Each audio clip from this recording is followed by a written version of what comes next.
So go up to Tennessee. They have like quarter comics. We have quarter bins and methamphetamines. You do some meth, you can look for comics for a long time. Jesus Christ! Oh my God!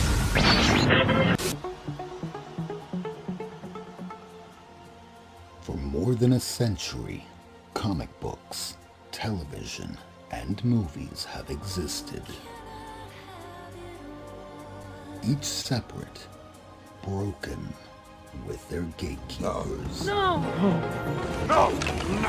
Then, something happened that brought all media together.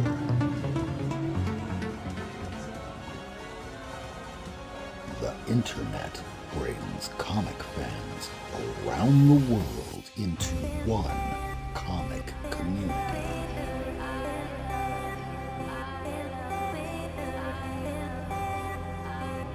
Put your hands together, comic fan. Comics are for everyone.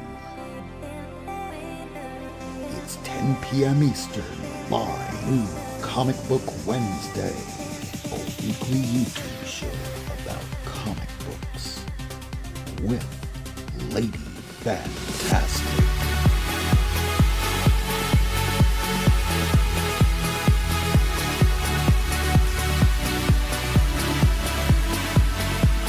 Comics on the mind. Get your hands up!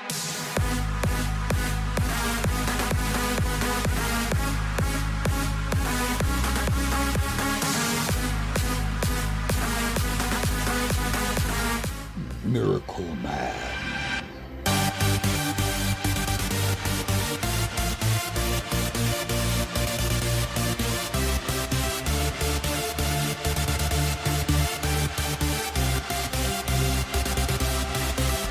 With special guest appearances by Ace.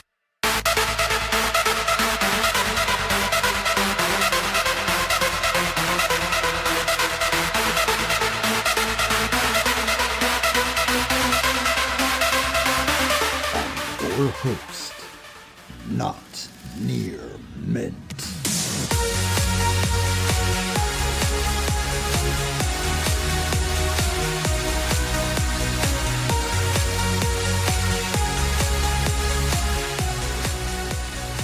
Welcome to Not Near Mynd.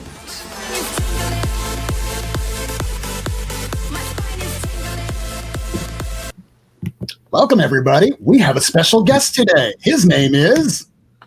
Hey! Hey, Cory. Long time no see. It's been a while. How is everybody? I've been doing good. I remember a quote from you, and I think it goes, "You don't need to know me, but you have to respect me." And from here, That's you right. get nothing but respect. Thank you very much. How's everybody doing today? Doing well. Good. Awesome. Loving Awesome. the beard. Thank you. Thank you for respect, beard brother. I'm working on getting it back again. I wound up making a mistake and went, the hell with it. You gotta, you gotta treat it with baby fingers when you get in there and start cleaning up. You gotta be careful. You gotta be real careful. Like, You nick one area, you nick another. It's an artery, and That's it. Once you start like trying to even it back, like I can get it back, it's over. It's over. It's just. So how have you been, Cory? I've been well. How is everybody? How's the show going, guys? It's good. I Just love trying y'all's intro. Y'all's intro is exciting. Y'all have it going on. You got music, pictures. We're getting it sorted out. I'm trying to make it so in a couple weeks that for all of the main people for the cast, we just rotate out some of the different tracks of trance music. So people get to hear a little bit of new music and hear a bit of us prattle along about some comic books. I dig it. I think you should just do a night at the Roxbury and just go straight that way. Just have each of you in chairs that turn around and just come back. Oh, that's already now. Yeah, see? I just got Yeah. Hi, everybody. I think that's what you should do. I think that's how it should go. Yeah, no, I've been a little bit busy, been making some comic books, and then it's kind of been it. Yeah, Took the holidays off. I did that. How was everybody's holidays? Very restful. I didn't have. I'm in Miami. It's hot all day. I know that you're in Houston. Yeah. And Texas. Yeah. What's going on in Texas over by you? So Christmas was nice, but then about 2 weeks ago was the Winter from Hell event. I heard about that. Shit, man, I was in my fucking house trapped for a goddamn week, bro. I fortunately didn't get trapped anywhere, although my house didn't have power or water. Are you in Texas? Yes, I'm in Houston, and so I stayed with family. Fortunately, we had different members of the family at different times had power and water, so we were just kind of able to rotate. That's good. But a lot of people, though, were in your boat where they had nothing. I mean, I was in Tennessee, so I had power and heat and water, but like my parking lot had like that much ice on it. Oh know? Yeah. And like I drive a fucking Malibu, dude. That's I mean, give me a fucking break. There's no way I'm getting anywhere. So yeah, it was so we didn't have that much ice, but the roads, like, they basically were like, hey, everybody stay off the roads because none of you guys know how to drive in the winter. But really, it was more the fact that I think it was something along the lines of at one point 4 million or 5 million Texans had no power for 2 days in 3-degree temperature, and our homes are not made to keep the cold out. So, I have a question. So, do you like that system? Like the way that you have to purchase your electricity, like since it's variable? Do you like that? Okay, so I don't really think anyone understands what it is that we really have here in Texas, including Texas, honestly. Help us understand. Because we have I'm all ears. It's a deregulated power system. However, it still has to follow like EPA rules and stuff like that. Also, the power company is one company, CenterPoint Energy, for my part of Texas. There's different major energy companies for each portion, and those providers are not allowed to sell you electricity. So like I still buy my natural gas from CenterPoint, but I don't buy my electricity from CenterPoint. Because you're relegated to like a region that only, company X will sell you power? No. So now what they've done is the deregulation, which was about 2000, 2001. Now there's a bunch of these weird middlemen companies, and you literally buy from a middleman who is still paying CenterPoint for the power. But did they jack it up? So here's the funny part. The pitch has always been, if you see Ted Cruz or Greg Abbott on TV, they'll tell you that deregulation leads to cheaper energy. Texas Tribune, which is a big paper here in Texas, has just released 2 different studies that says our model actually causes us to pay more in electricity. Yeah. So because there's a middleman. Yes. There's an incentive to capitalize. And there's no option to buy directly from the provider. In other states that do use a form of deregulation, you can still buy from the energy provider, which gives people the ability to buy cheaper power. Sure. But all of our middlemen, they offer these stupid plans. Like, you'll listen on the radio, they'll be like, free electricity on nights and weekends. Or what the fuck? Like a fucking phone? It was like, exactly. Or they'll offer you like these like average rates or something like that. And essentially what happens is you wind up paying a variable rate. So like whatever the market price is, you pay 2 cents over that for like a megawatt. It's like credit card. It's so except what happened over the thing is the wholesale value of electricity went massively up because only a certain number of providers were giving it. Yes. And most of them couldn't. So all of a sudden the value of electricity went up, and anybody on any one of these variable rate plans, they now have a bill coming this month that's in excess. A lot of them are over $9,000. Thousands of bucks. For a power bill. So one of those bills, I remember seeing it was an automatic deduction from somebody's account. Yeah, tons of people. So in Texas, because there's all these different deregulated, all these different middlemen can offer just whatever plan they want. So there's some people who are literally paying for power by the week. Sounds like And price gouging, bro. it's stupid. It's foolish. Now, granted, I guess they feel like they've been paying less most of the time, but this event caused the value of the electricity megawatt to go up. And see, this is what I heard, is there is no incentive to winterize the equipment because that means they just have to pay extra money. Correct. And so Thank this you is about part of the foolishness.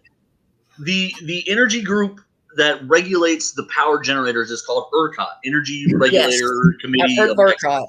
Okay, so ERCOT is made up. Reliability is in their name. Yeah, so ERCOT is a voluntary group made up of the energy providers, and while they do have certain abilities to get people to do stuff, they do not have the ability to punish people for not being like weather prepared. So they're toothless. So for this particular thing, yes. Now they do have other things they can do, and there's other groups that are involved.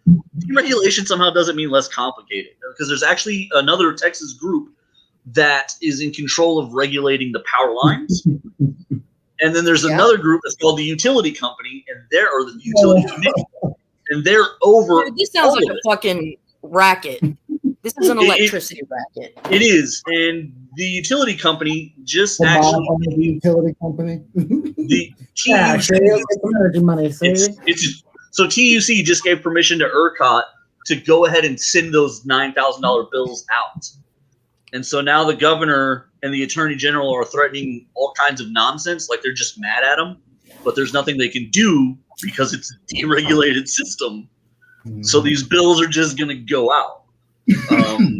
There's really no recourse. Also, I don't expect that they're going to make any changes. This is actually the third major winter storm since deregulation occurred that has threatened the security of our power grid, and Texas has done zero improvements in the 12 years.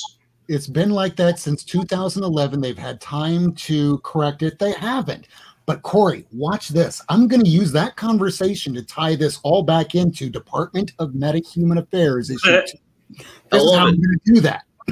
Remember the good old days back in August when you were on this show last time where you said, my book is kind of germinates from 9/11 where something big happens, like half the Justice League is erased.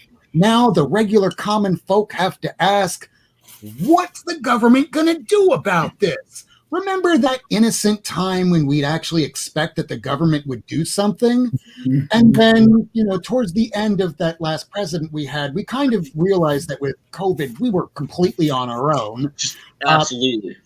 We have this new comic book that's now being published, and it's called Maniac of New York, which is brilliant in and of itself by the fact that you have a serial killer running around New York, and they're just too difficult to catch. So we're going to be broadcasting reports like, well, there might be rain today in Long Island, and serial killer sighted in the subway line, but don't approach. Police aren't going to do shit either. That's crazy. I love that. I love that idea. Affairs. Back to issue number 2. You are trying to raise up to the $2,000 goal. You're about halfway there now. There's about 5 days left. And let me share the screen so I can show your Kickstarter and you can tell the fine people out there about your book. Ooh, that's exciting. Let's see here. Chrome tab. So here's the Kickstarter link, and I'll put the link in that. Yeah, that's a great cover by Zed Pixel. I've really worked really hard to try and work with new people when I do stuff. I want to, people don't get their shots very often, so I want to make sure we give people opportunities. And so she did a really just awesome cover for me. And so this issue, at the end of the first issue, basically the Marshals have squared off against one of the terrorists responsible for murdering half of our Justice League style team. And at the end of the first issue, they're running at each other, and it's to be continued. So then this issue is this street fight between 5 guys who have superpowers but have never really worked together. and this just really badass, kind of scary telekinetic terrorist who just is it's a whole issue long fight of him basically just using toilet paper. He's not as concerned with them as they are with him. Because he's got skills, he's got game, and he knows what he's doing, and these guys have really just been thrown together as we start to see through the flashbacks in this issue and then also in the next issue, as we start to see what happened behind the scenes to make this team form. We saw a little bit of that in this issue. In the next issue, we're going to kind of bring it all home with the flashbacks where, the president's in the war room talking to his staff, and he's like, guys, what are we going to do here? I'm getting killed on this. Like, we got to do something. And this is when you see that their ideas are pretty empty and that this squad maybe isn't necessarily meant for success. However, in this issue here, we have the great street fight. So as you can see, they're jumping on him. That's Copex making copies of himself, trying to handle it. And it's just there's a lot of fun stuff going on where we're going to see over time that good intentions aren't the most effective way to sometimes you need a little bit more than just you care to make something work. And so that's sort of an integral theme of the book is, so like I call it a mashup of Claremont's X-Men and West Wing. And there's a lot of times in the West Wing where, they want it to do something great, but there's opposition to the ideas, there's impediments to the concepts. Just today, the House voted to pass a stimulus bill that almost along bipartisan lines was yes or no. There's actually an entire political party that voted no to sending aid to Americans right now. It's a stark reminder that politics and the machinations of the world aren't always as clear-cut as they would be. Because I would think if you asked anybody who was a stout or serious Republican person, they would probably tell you that they want to help people, that they believe in charity and goodwill, and they're probably most of them Christian based on demographics. However, as a party, they probably don't see a problem with how this group voted. And so that's kind of an important part of how all this works. They are making up the rules as they go along, just like Monopoly. But yeah, I do think I'm excited. We're kind of right where I figured we would be based on when we did the last one. In the opening weekend, we basically got about 1,500, and then we sat there until like the last 5 days. And so this time I figured out my cost a little bit better.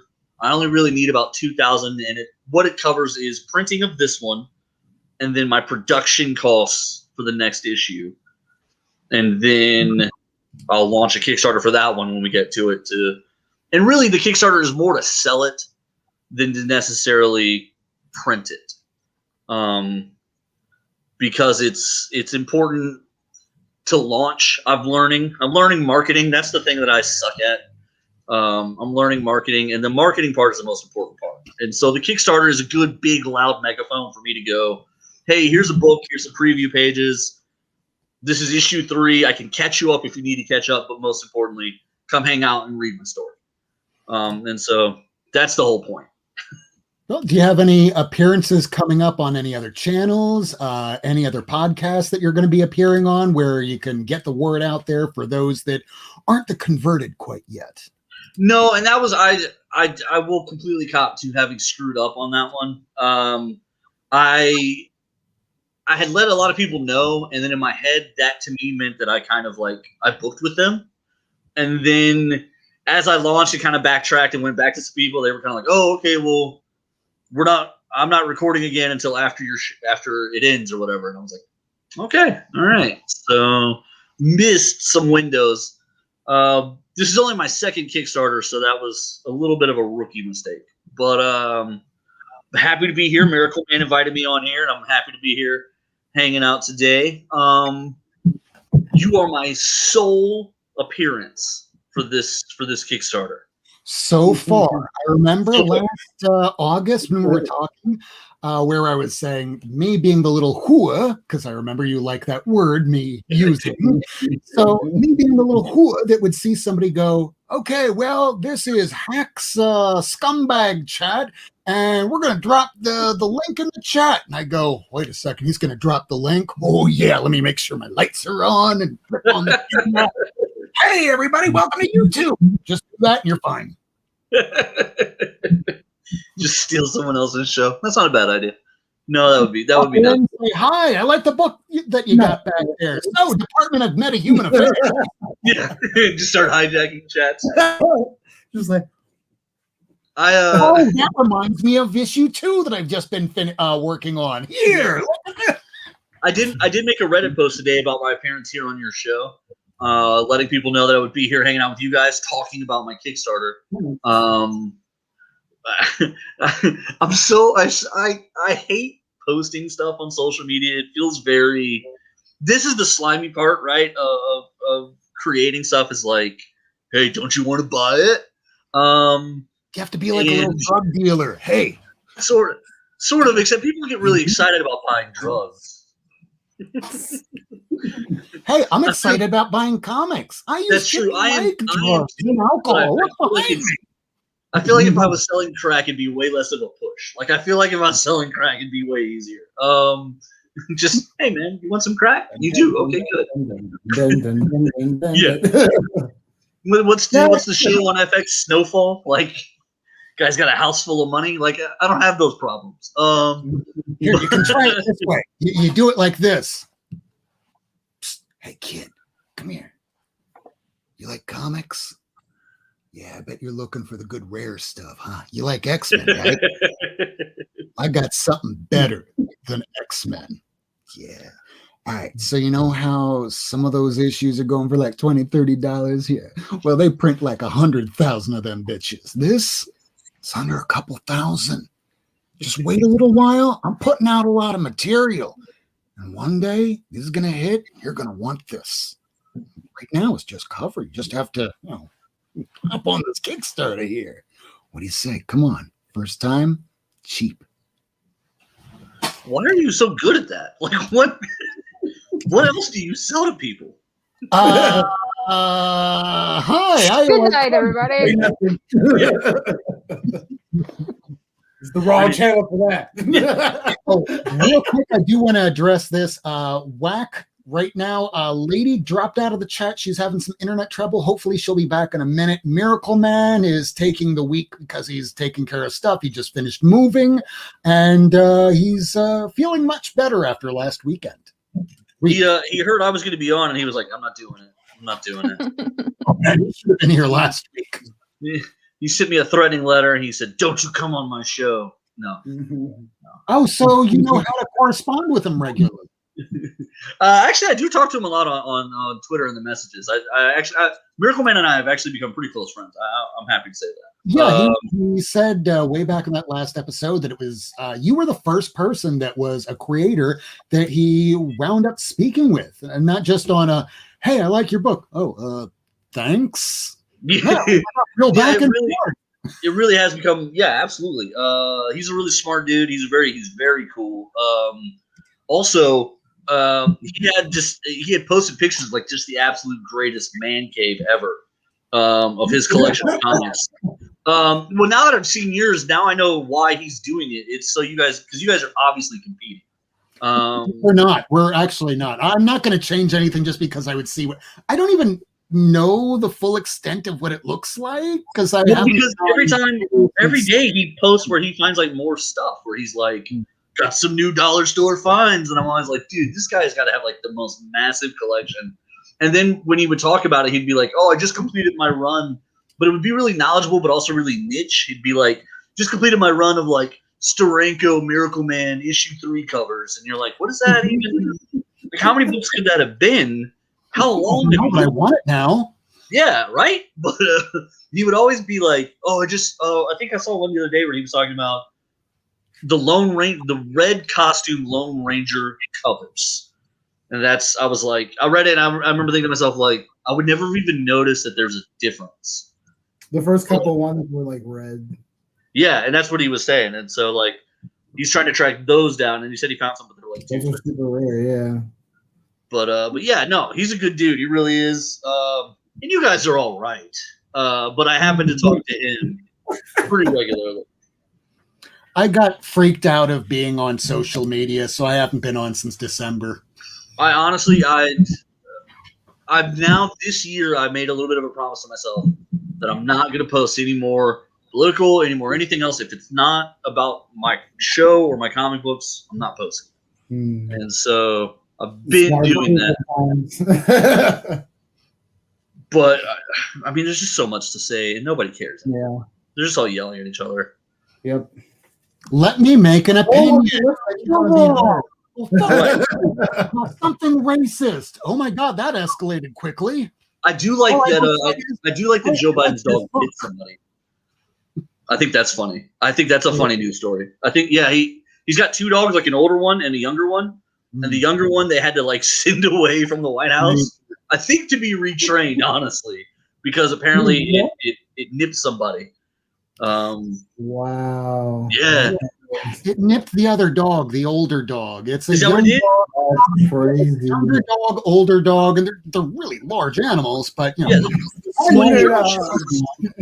German Shepherds are they're really sweet. They're pack animals, but they also if they're scared, they will bite. There's no if they're uncertain, if they're in an uncomfortable situation, they're gonna bite. And so I'm a dog person. I love dogs. I've never been bitten by a dog. I've been around dogs where other people are like, careful, that dog's going to bite you, and then not had issues with it. But yeah, German Shepherds, if they feel like they need to, they will bite. So the younger one apparently bit like either the dog or I heard it was a person. I don't know. But they kicked him out of the White House for a little bit. And then they said he's going to come back when I guess the wife is doing stuff out like on a tour. And when she comes back, they're going on probation. The dog is banned from the White House. He's on a list. You can't go 100 yards near the president's wife. To be fair, the dog may have just registered Republican, and they were like, "Get out, just go." You know, I'm pretty sure that at least the current president and first lady would take care of their dog if they wound up leaving it behind in another state. Prior president, pretty sure that if that dog was left at Trump Tower, that they have a skeleton when they get back to their home. They might have left Barron at the White House. That actually might just be Barron that we're referring to. You know, it could have just been. Yeah, Joe's like, oh, did we have a son when we got here? What a good point. Why couldn't the dog bite Ted Cruz and actually benefit the American people? Oh man, you know, by rule, if you bite a sitting senator, you get their seat. That's in the Constitution. If you bite a sitting senator, you get their seat. So it's like a werewolf thing in reverse. Hey, if you told Tommy Tuberville that, I bet you he would believe it because he doesn't know the Constitution. He doesn't know any of the rules. You know who I do like though, and not for any good reasons. She's a crazy person, but the Marjorie Taylor Greene. Apparently, every day when she shows up to work at the House, the first thing she does is put in a motion to adjourn for the day. Yeah, everybody hates it, including her own people. 40 of her own Republicans go, no more. Stop doing it. It's wasting every single day. It's like if the vice principal of school showed up every day and went, "Hey guys, let's just all go home. Let's just go home today. Let's just not do it." Do you know every day? I'm glad that is back. I don't want to do my job today. Completely different from politics. Your friend Rita. Rita finally had her book come out today. Oh, you know, she is awesome. I got to interview her at Comic Palooza. I want to say 4 years ago now, when she was doing her independent book, the one with the flower zombies, whatever that one's called, Into the Wild, something wilderness, something like that. That was her big break book. If you haven't, you need to check it out. Look her up, whatever it was called. But that was like her. It might have been through Boom or something. Or Dark Horse maybe, but it was her own. It was a creator book, and it was like a little bit like Last of Us, like a fungus zombie book. But it was interesting. It was really cool. We interviewed her at that time. She was really great, We've stayed in touch a little bit. Since she's gotten to do her Marvel stuff, though, which I'm super happy for her, she's been a lot harder to get on shows and get scheduled and stuff. And I think it's because they go through an approval process, and I'm not super official. I thought it would have more to do with the fact that kind of like people in radio, they don't like one another. I would almost think that creators, to an extent, will be buddy enough to be superficial, but ultimately it's, I just read their new book. It's so good. I hate them so much. I'm sure. I will say this: there is a creator that I already don't like. He did a Kickstarter when I launched mine. Okay, when I launched my first Kickstarter, DMA, the Scott Snyder book came out, the Noctera, whatever it was, Noctera, and then the Keanu Reeves thing. They sandwiched mine by I had 3 days between when I launched. Noctera had launched 2 days before me. I launched mine for 2 or 3 days, and then Keanu Reeves launches his. And that was, I got bumped off the first page and all these other things. So Keanu Reeves is cool though. So I gotta blame somebody. So I gotta blame Scott Snyder. So I've read both of them, and both of them are adequate first issues. They're nothing to make me go, I gotta get the second. I really think the Berserk one. I think the Berserk one and the Power Rangers one are two of the more. I don't want to sound like sour grapes, and I don't. This isn't because I have Kickstarters. I think those are ridiculous Kickstarters, given the situations. If you're already famous, you don't necessarily need a Kickstarter. You can. Well, even if Keanu Reeves was doing one on his own or with his own comic book or something, that'd be different. But the fact that he was going through one of the top 5 publishers in comic books, the fact that those guys are already Diamond distributed, there was just a lot to it. Thank you, Whack Comics. There was just a lot to it that felt very empty as far as why it's a Kickstarter versus just release it and just run it. Now, granted, the stores that I associate with, the stores that I'm around, The Adventure Begins is a sponsor of my radio show. Space Cadets is one that I know. I've known Jin King forever. They're invested in it. Jin King did the maximum to get the 1 in 2,500 variant. There's a lot of people investing in the Berserk series because it's Keanu Reeves, but it doesn't really seem like that one feels. It feels very inappropriate to be like, hey, Keanu Reeves. What is it? Is it Boom or is it Scout? Which one is it? It's Boom. It's Boom. And it's like they don't. Those are two big enough ingredients that you don't need to go. Also, they sold the graphic novel to the customers and then expected them to go into the comic shops and buy the individual issues. I heard about that. And just like I said last week, after I read it the first time around, I liked it the first time around when I read it when it was called Powers, and Detective Walker came out as an 80,000-year-old man. That was the end of the issue. Hey, sorry about the spoilers, but it's not like it hasn't been done before. Right. Well, and doesn't Valiant Comics literally have the Eternal Warrior? Seriously. And I like that version of that concept. So I don't know. And I didn't like. Thank you, Planet Arizona Comics. The Power Ranger one is just a little frustrating to me because they're doing so well and they're selling so well everywhere. All the stores I go to, everyone I talk to, Power Rangers have really put their eggs back into the pop culture. They're hatching. They're big again. I don't know that they needed to do. Sorry. No, I don't have a problem with that. I mean, it's a popular book. I just don't know that they needed to funny. do $100 graphic novels on Kickstarter. Because to get all 5, you would spend $500 on Kickstarter. That's a big investment. Yeah. Okay. He's like, I do that. No, I just think it's too big for a Kickstarter, given that it's a known quantity with a known publisher, to ask from people all at once too. Like, release them. The Starman omnibuses were each $70, and I had all of them, but they came out every 3 or 4 months. So it wasn't all at once. It wasn't just, hey, give us $300 for all of this. It was, hey, January. Yeah. January, here's the first 13 issues. Hey, June, here's the next set, and so on and so forth. And that felt very gettable and very easy to digest financially. I mean, I guess it's neat that they had the special case, I guess. I don't know.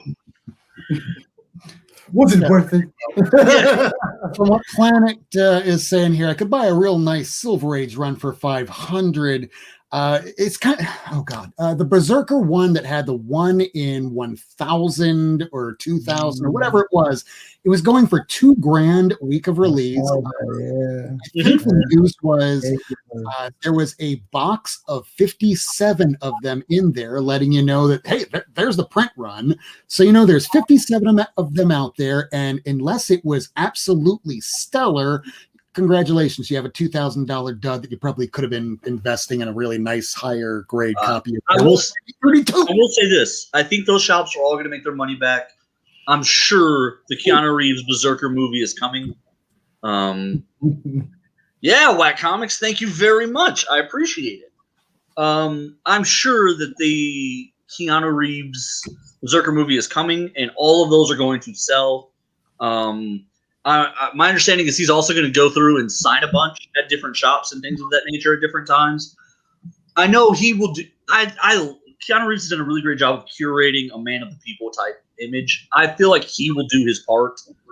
But I think these are long-term investments from these stores, and I just don't know that it was a necessary maneuver, especially given what they did with the Kickstarter. Like if they did one or the other, I probably feel a little bit better.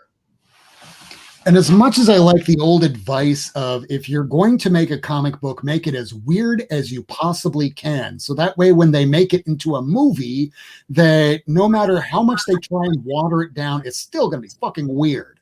That having been said, I imagine we've all read the Berserker comic to get to that one scene when Keanu punches the jaw right off of another person, rips it clean off.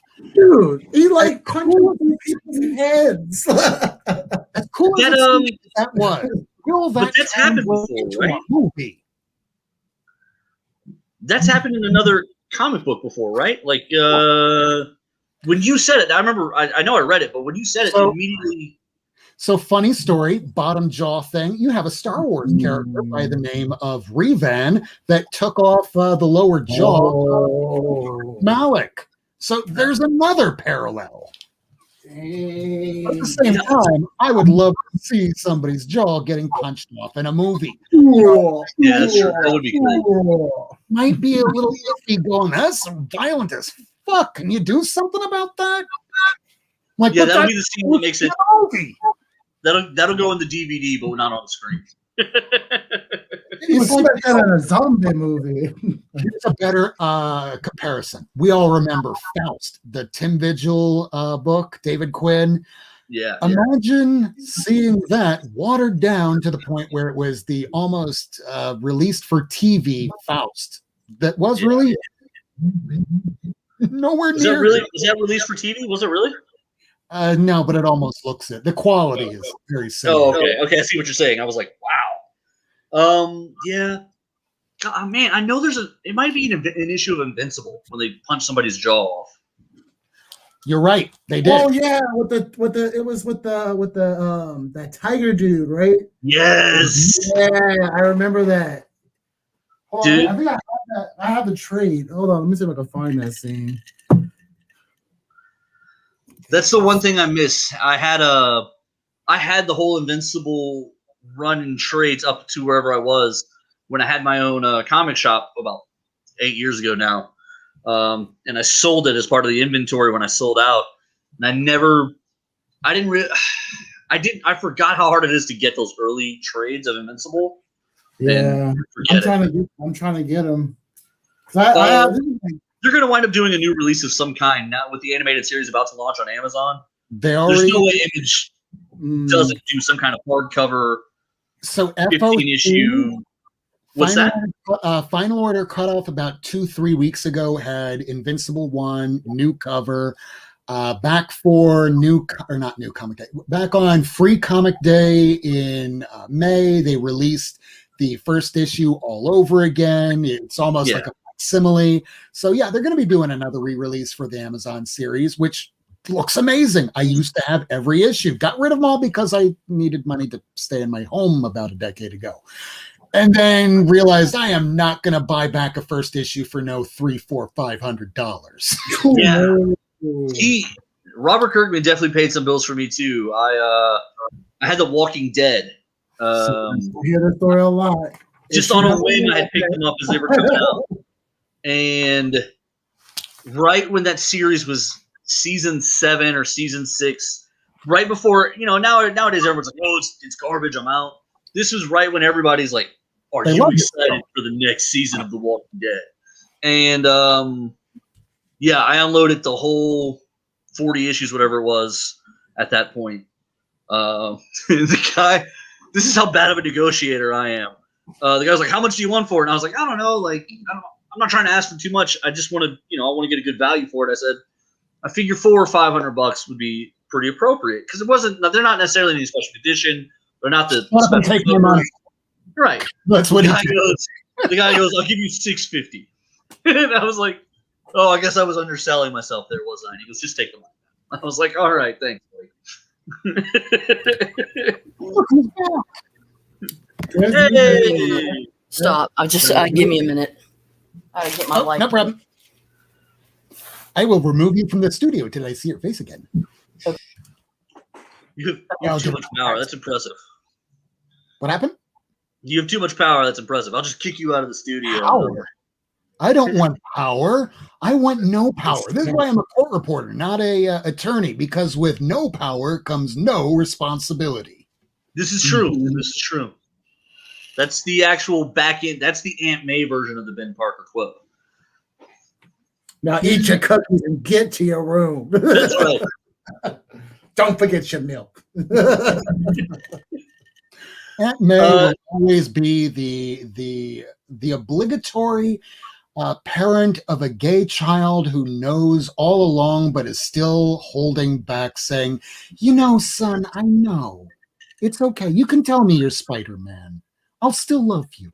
The greatest thing about that was she kept trying to hook him up with people the whole time until it is Mary Jane Parker. But she's always just like, when are you gonna get in? Really, what she's saying is move out of my house, dude. Yeah, the entire time. Just move out.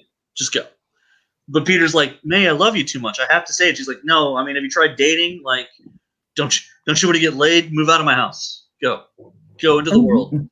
Looking at Aunt May, she reminds me of how my parents were back when I was at my worst, drinking, and you knew they wanted me out of their home, and it was more or less just, I want to make sure that I don't watch my son die. And I think that Aunt May is going, I don't want to watch Petey die from something where he crawls back in his window and I have to see a corpse in the morning.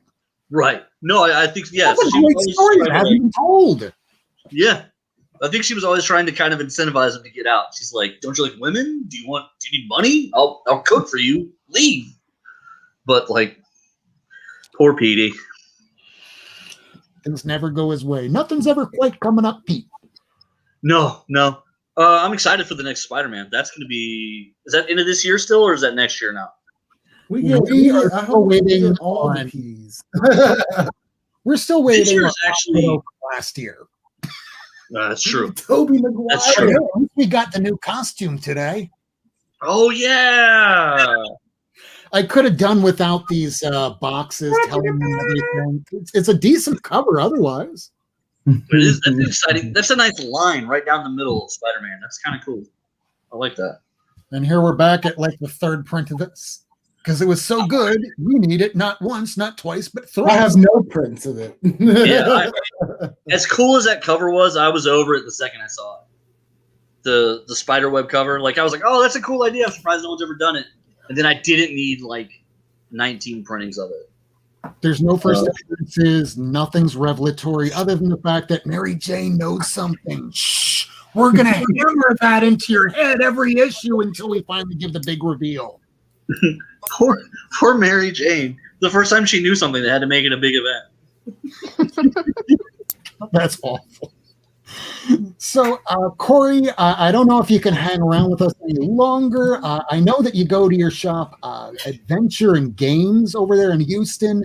Yes, did you sir. pick up anything? Or are you able to hang out with us the rest of the episode? Show off some of the books that you got? I don't have any books to show off with. So I'll jump out and let you guys. I'm sure I've been just ruining your flow here. Whoa, did you watch? Oh, you didn't watch last week. No. I will jump out gracefully, as much as a fat kid jumps anywhere. But I do want to thank you guys for having me on, and you guys are great. I love talking with y'all and hanging out. And someone tell Miracleman that he's a loser for missing out. He knows. And thank you, Whack Comics. And then did I see Planet Arizona too? Did I miss that? Yeah, you saw Planet Arizona. Thank you, Planet Arizona Comics. I really appreciate it. And I'm putting the link in the chat one more time. The link is up on the screen right now. It's Department of Meta-Human Affairs, DMA, issue number 2. There's 5 days left. You all better do it by payday on Thursday That's or right. Friday. You always want to give yourself another Friday, right? Like that's sort of a good rule when I was choosing where to end it. Yeah, and anybody who didn't get the first issue, there's a catch-up. There's a catch-up review tier that sells both issues together. I'm if enough people get that, I'll probably wind up having to do a new printing of issue 1 because I only got about 30 copies of the old printing of issue 1. So that'll be exciting. Get on that. Yeah, absolutely. So if you missed out on the second issue or the first issue, there's a way to order the first and second issue together. I think I'm going to need to get on that on my payday because during my last interview with back in August, that was right around the time I got back to work for the first time in months. Now I tell you, man, it is. I hate doing a Kickstarter in times like these, but I had a conversation with my mom. My mom's a pragmatist. She thinks everything I'm doing is the dumbest, nerdiest thing ever. But she was like, "Listen, if you're gonna make comic books, if you're gonna sell comic books, you need to just get off your ass and make comic books and sell comic books." God damn it, May. Yeah, I said, all right. I said, you're not wrong. My sister was like, yeah, people don't have money to spend on frivolous things right now. I said, I totally, that's where my head's at too. And my mom was like, if you're going to make comic books, you just better fucking make them. I said, okay, all right. So That's very cool of her. Actually. Kickstarter, it's a great, listen, there's nothing better to get as a creative person than honest feedback. And then when it comes from your mom, you don't have to like it because she's not going to take it back. So you just kind of have to make it. You just got to deal with it. Yeah. But yes, so check it out, and if you can, great. And if not, you'll catch me on the next one, I'm sure. But yeah, thank you guys for having me. You guys enjoy. And you just had something up that I liked. One of the ones you showed earlier. I'm excited for your stack already. Whose? I don't know your name in the corner with the purple hat. Ace? Oh, Yeah. Kirk? Comics Kirk, Online? Comics Online. Oh, this one? Yeah, that's good. That's a good one.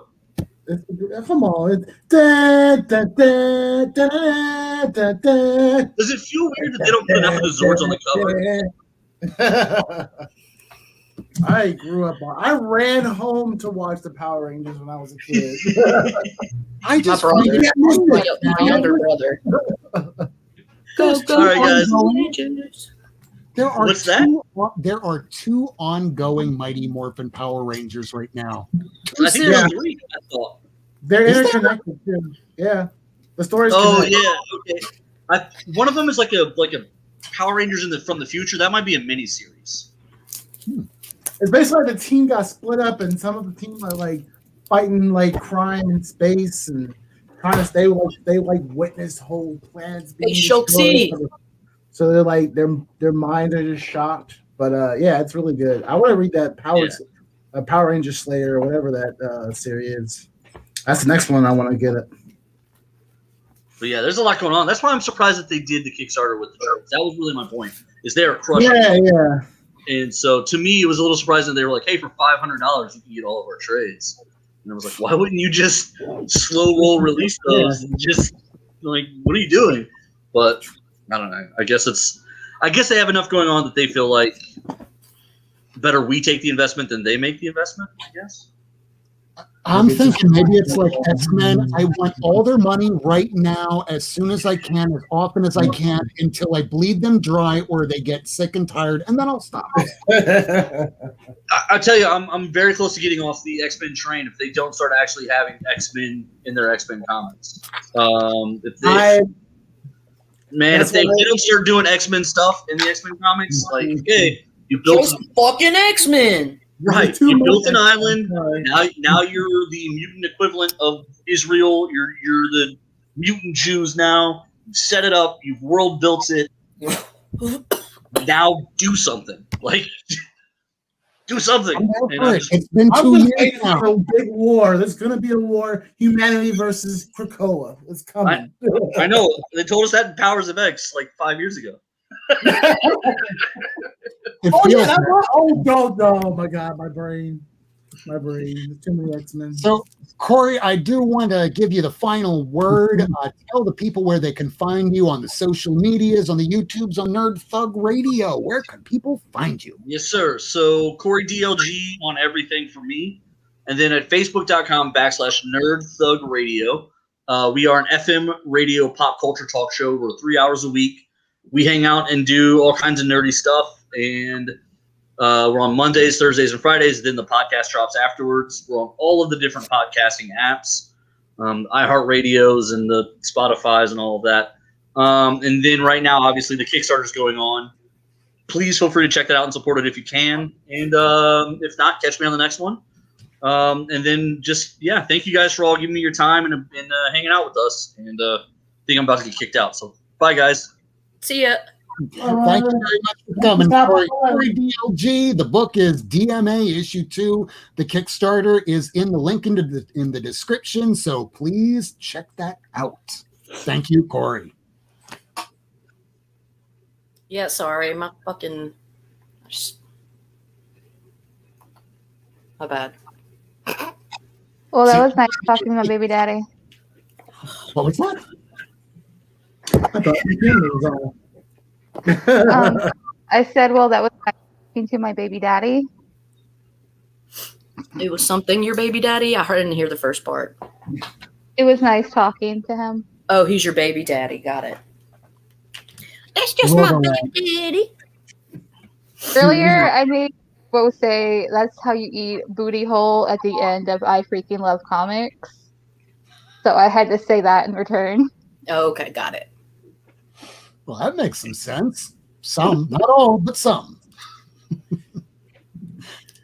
So, what are you going to pick up this week? I'll go first. Ooh, I didn't even have to. Okay, first. I got this for Lady. Thank you so much. Thank you. That's just my baby daddy. That's just my baby daddy. You know, that's just my baby daddy. I got the Autumnal number 5 from Vault.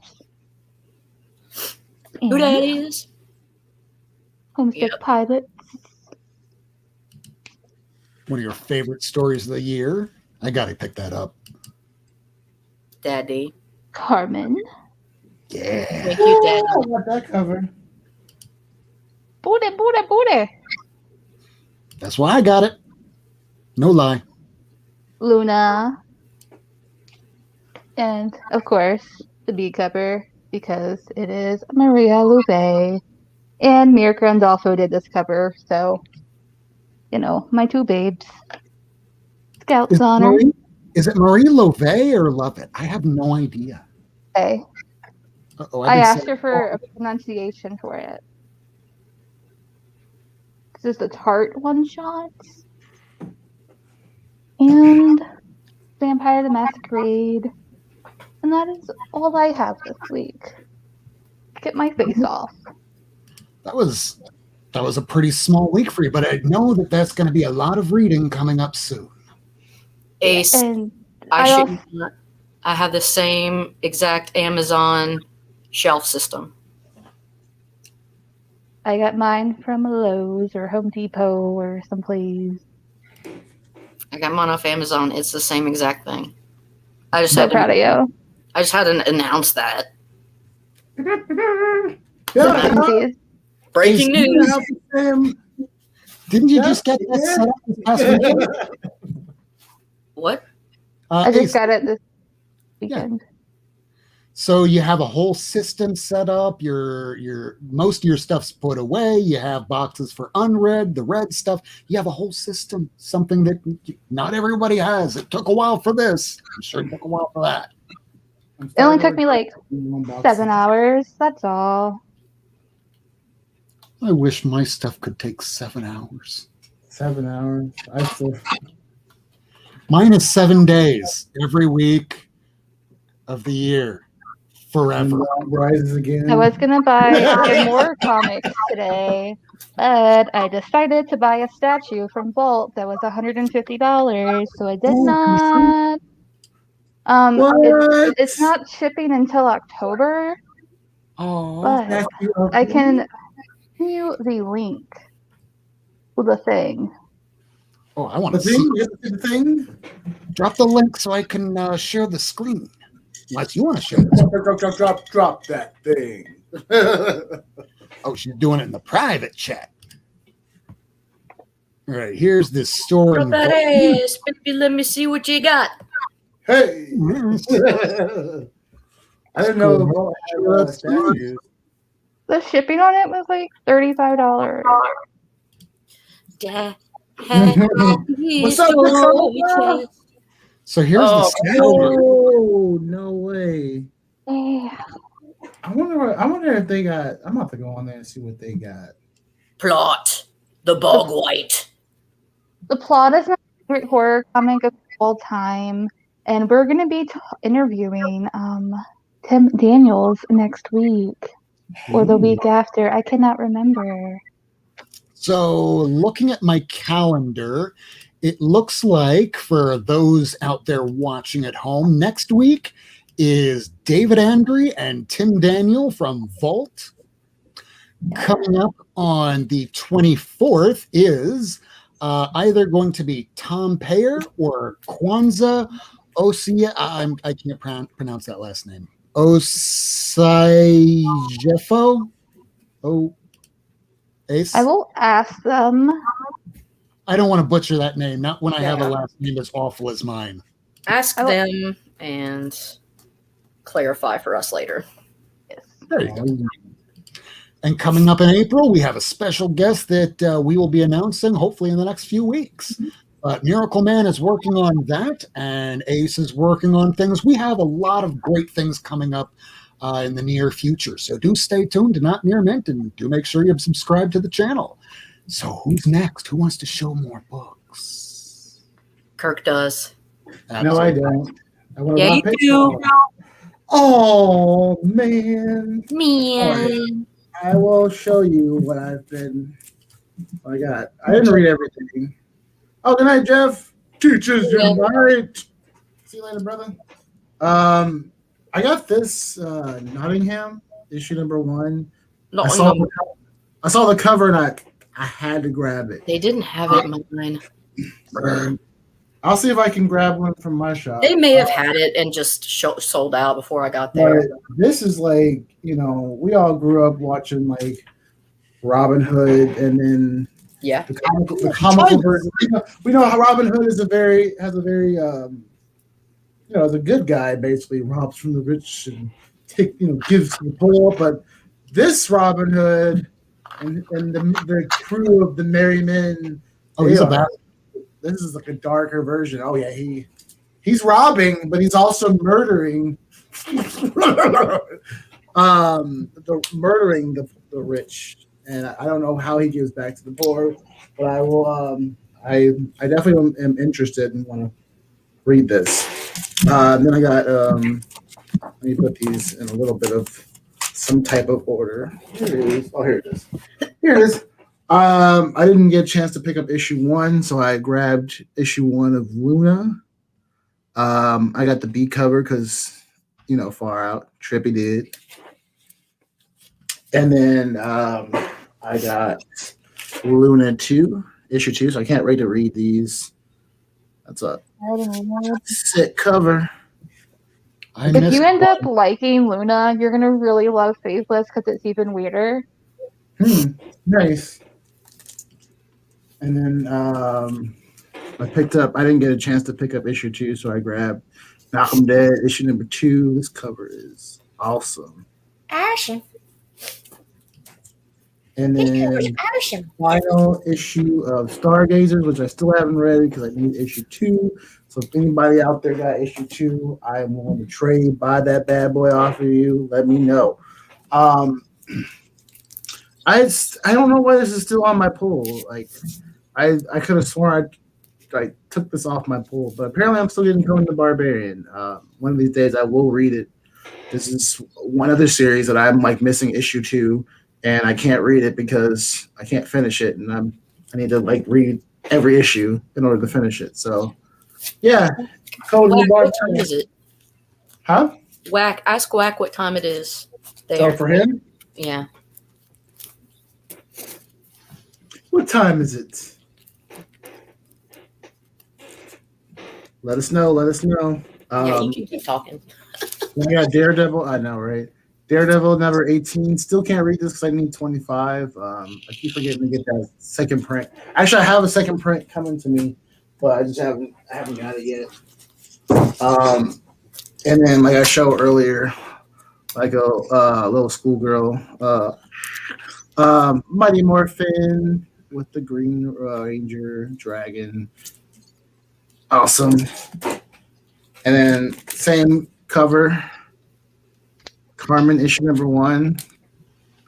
If you did not see the bouquet, there we go. It was actually a really beautiful story. Tad bit dark, but some darkness that I understood, but it was great. Highly suggest if you did not pick that up to pick it up and read it. This was a great cover, a great issue too. Strange Academy number 9. I am just loving this series. Can't get enough. He's definitely one of my favorite characters. You learn a lot about this character. Who's another one of my favorites, which is a little dark. And then Homesick Pilots. This was really good. Things finally start picking up in this issue, which I really enjoyed. So it was like really action packed, instead of like really, really story oriented. This is probably my favorite. Don't fall, books. This is probably my favorite read of the. I need to read that. Yeah, this was Scouts Honor issue number 3. That will be on top of my read pile. This was my first. Actually, this wasn't my first read. The first read was Immortal Hope, and that was great too. That's probably my second favorite of my pickups today. But yeah, Scout Honors, it blew me away. And then my final pickup, of course, Immortal Hope issue number 44. This was wow. What UFO do to Crybaby Hulk, I like to call him. Bitch Hulk. Basically. I'm gonna whine and cry. I'm usually a big boy because I was bullied. Now I'm skinny and malformed. Yeah, he's I wasn't a big fan.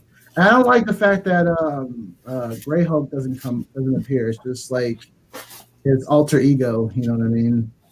Well, think of it this way. How many issues has he been where he's all malformed and he's not all hulked out? Well, they explain why that's happening. Yeah, it's been like a good 10 issues now or so. I'm waiting until about 49, 50, and that's when they're going to go, okay, the Hulk is back. He has everything together, and it's going to be balls to the wall action. Probably 49, 50. Was that everything? Do you have anything more? No, that's it. I told you it was a light week for me. Damn, I feel really like overdressed, among other things. I'm overdressed What'd you too. get? I got a fucking shit ton of shit. Oh, now I feel better.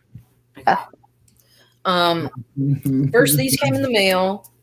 So I got a Unbeatable Squirrel Girl. That's a great cover. I know. It's a Women of Power variant. Eat nuts, kick butts, bitches. So there you have that.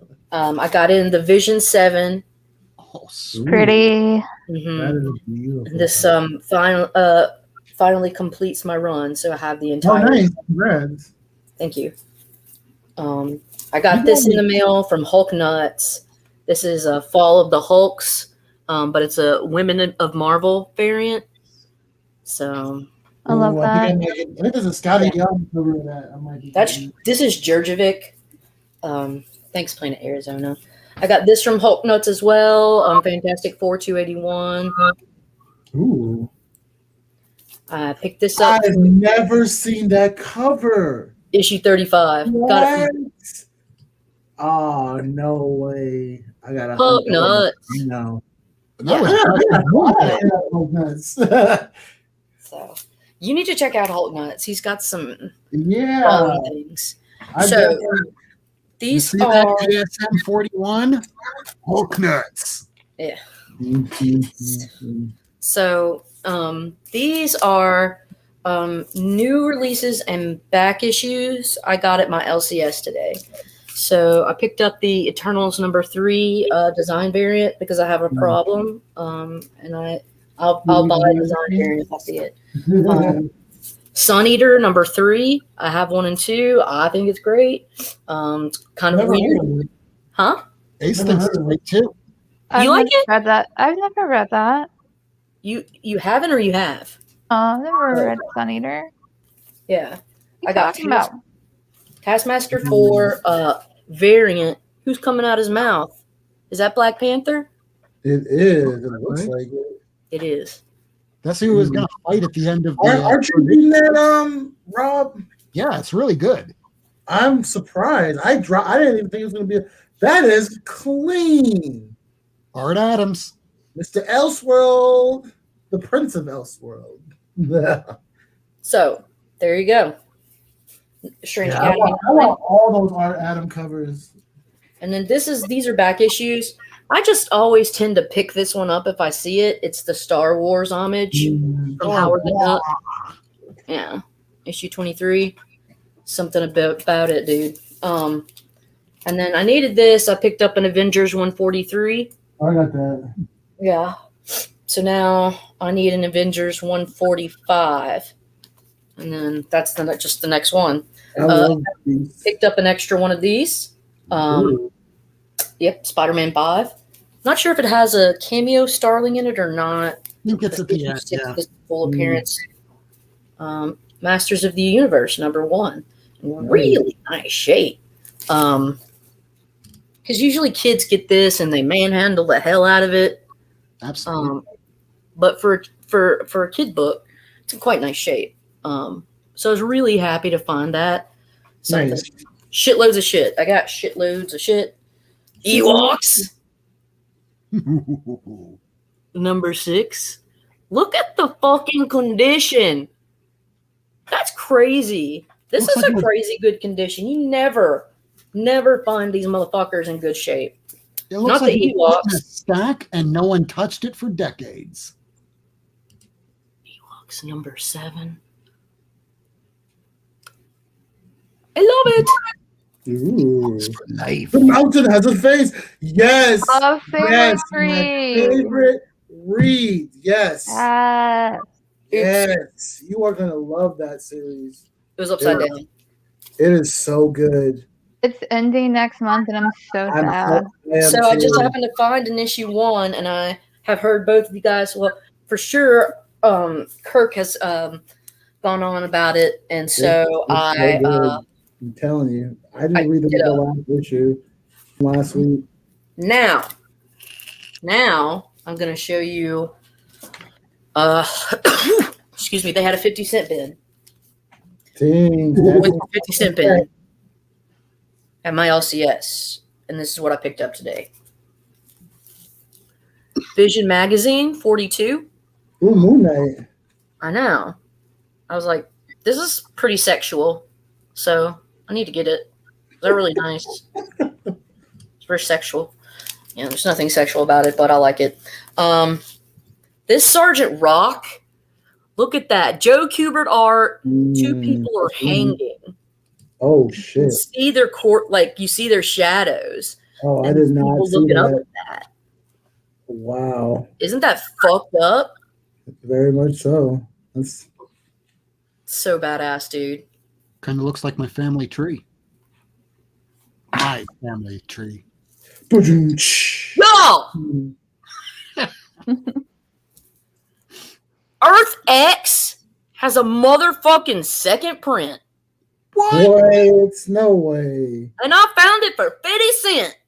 Holy shit. Dang. A motherfucking second print. I was not aware that even got a second print. Me either. What number is the Sergeant Rock? It is 386, March of 84. Then I got an Earth X 10 because it's not in that great shape, but it was a newsstand. Damn. So I picked it up. Fucking newsstand. This was in like at the early 2000s, I believe. This was a 50 center. Thor #1. Astonishing Thor #1. Robert Ruben Rudy. Chunky art. So there you go.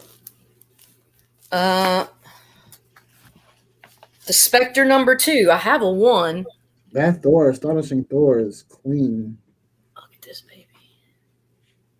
Fucking love the Spectre. Jim Corrigan is an asshole to other assholes. Needed this for my run. Doom 2099, number 35. Ooh.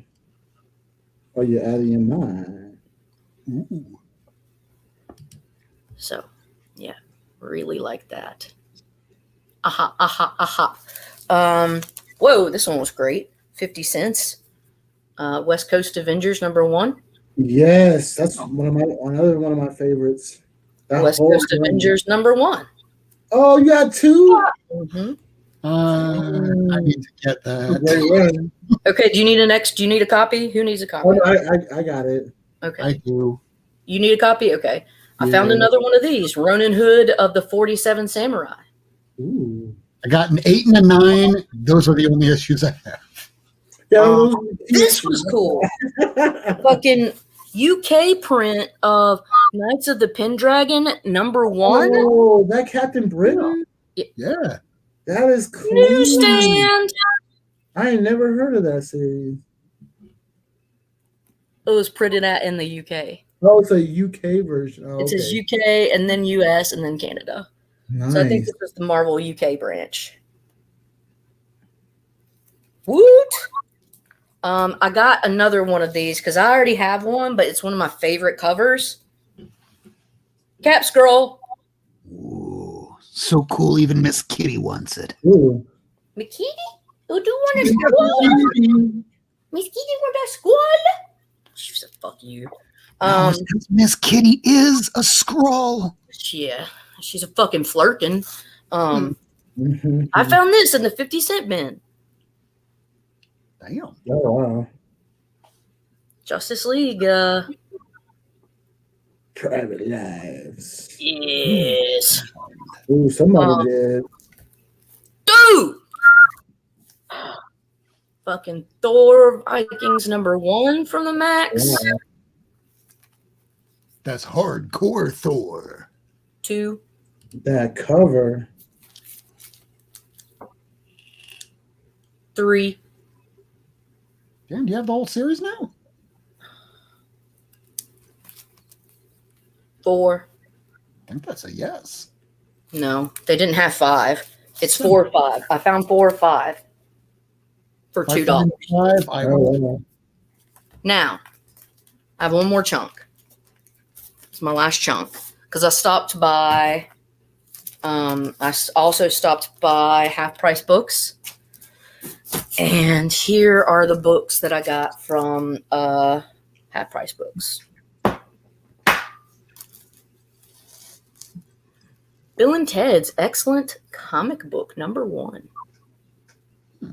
See that guy Ooh. sticking out his tongue? That's supposed to be George Carlin. Mhm. Or back when he had like dark hair, not white hair. When he was young. Well, I don't know, it's relative, I guess. Then, whoa. I have A-Force number 1 of this run. Found A-Force 2. Ooh. Girl power. 3.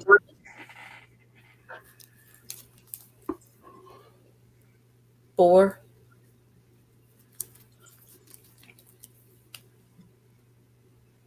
5. So I really wanted this run. This the first run or the second run? The second.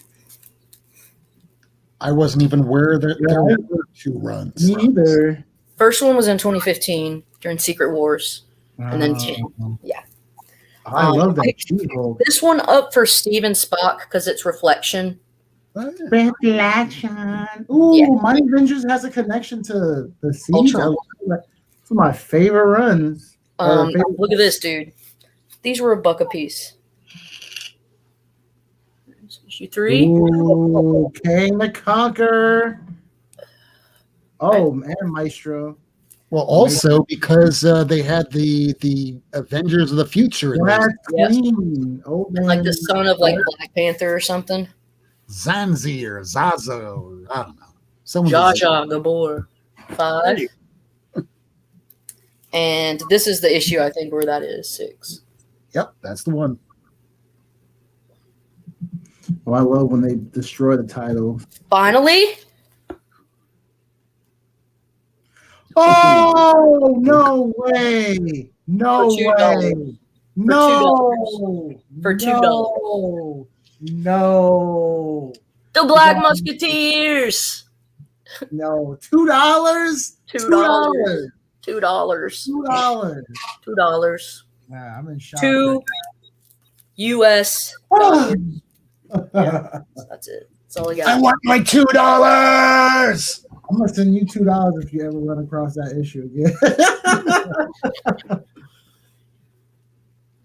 Get off of me. Oh, No, I don't. Okay. she said she was done. On that Sorry, I'm a note, little moody. Time to Well, open up the subject of the show is today top 10 favorite things to read while you're having a mental breakdown. And today, I'm pretty sure all of us had that. I just had one. My God. I had one prior to broadcast because before coming on, I forgot literally everything, all the way up to and including bagging and boarding books. At least I got that done. I read nothing. So here's everything. And oh God, yeah, this is everything. And this is just new stuff. Yikes. Oh, me too, Ricardo. Me too. $2 bling bling. So here we go. Second print of the third print of the 55, now in blue. I guess they're going to go through all the crayons.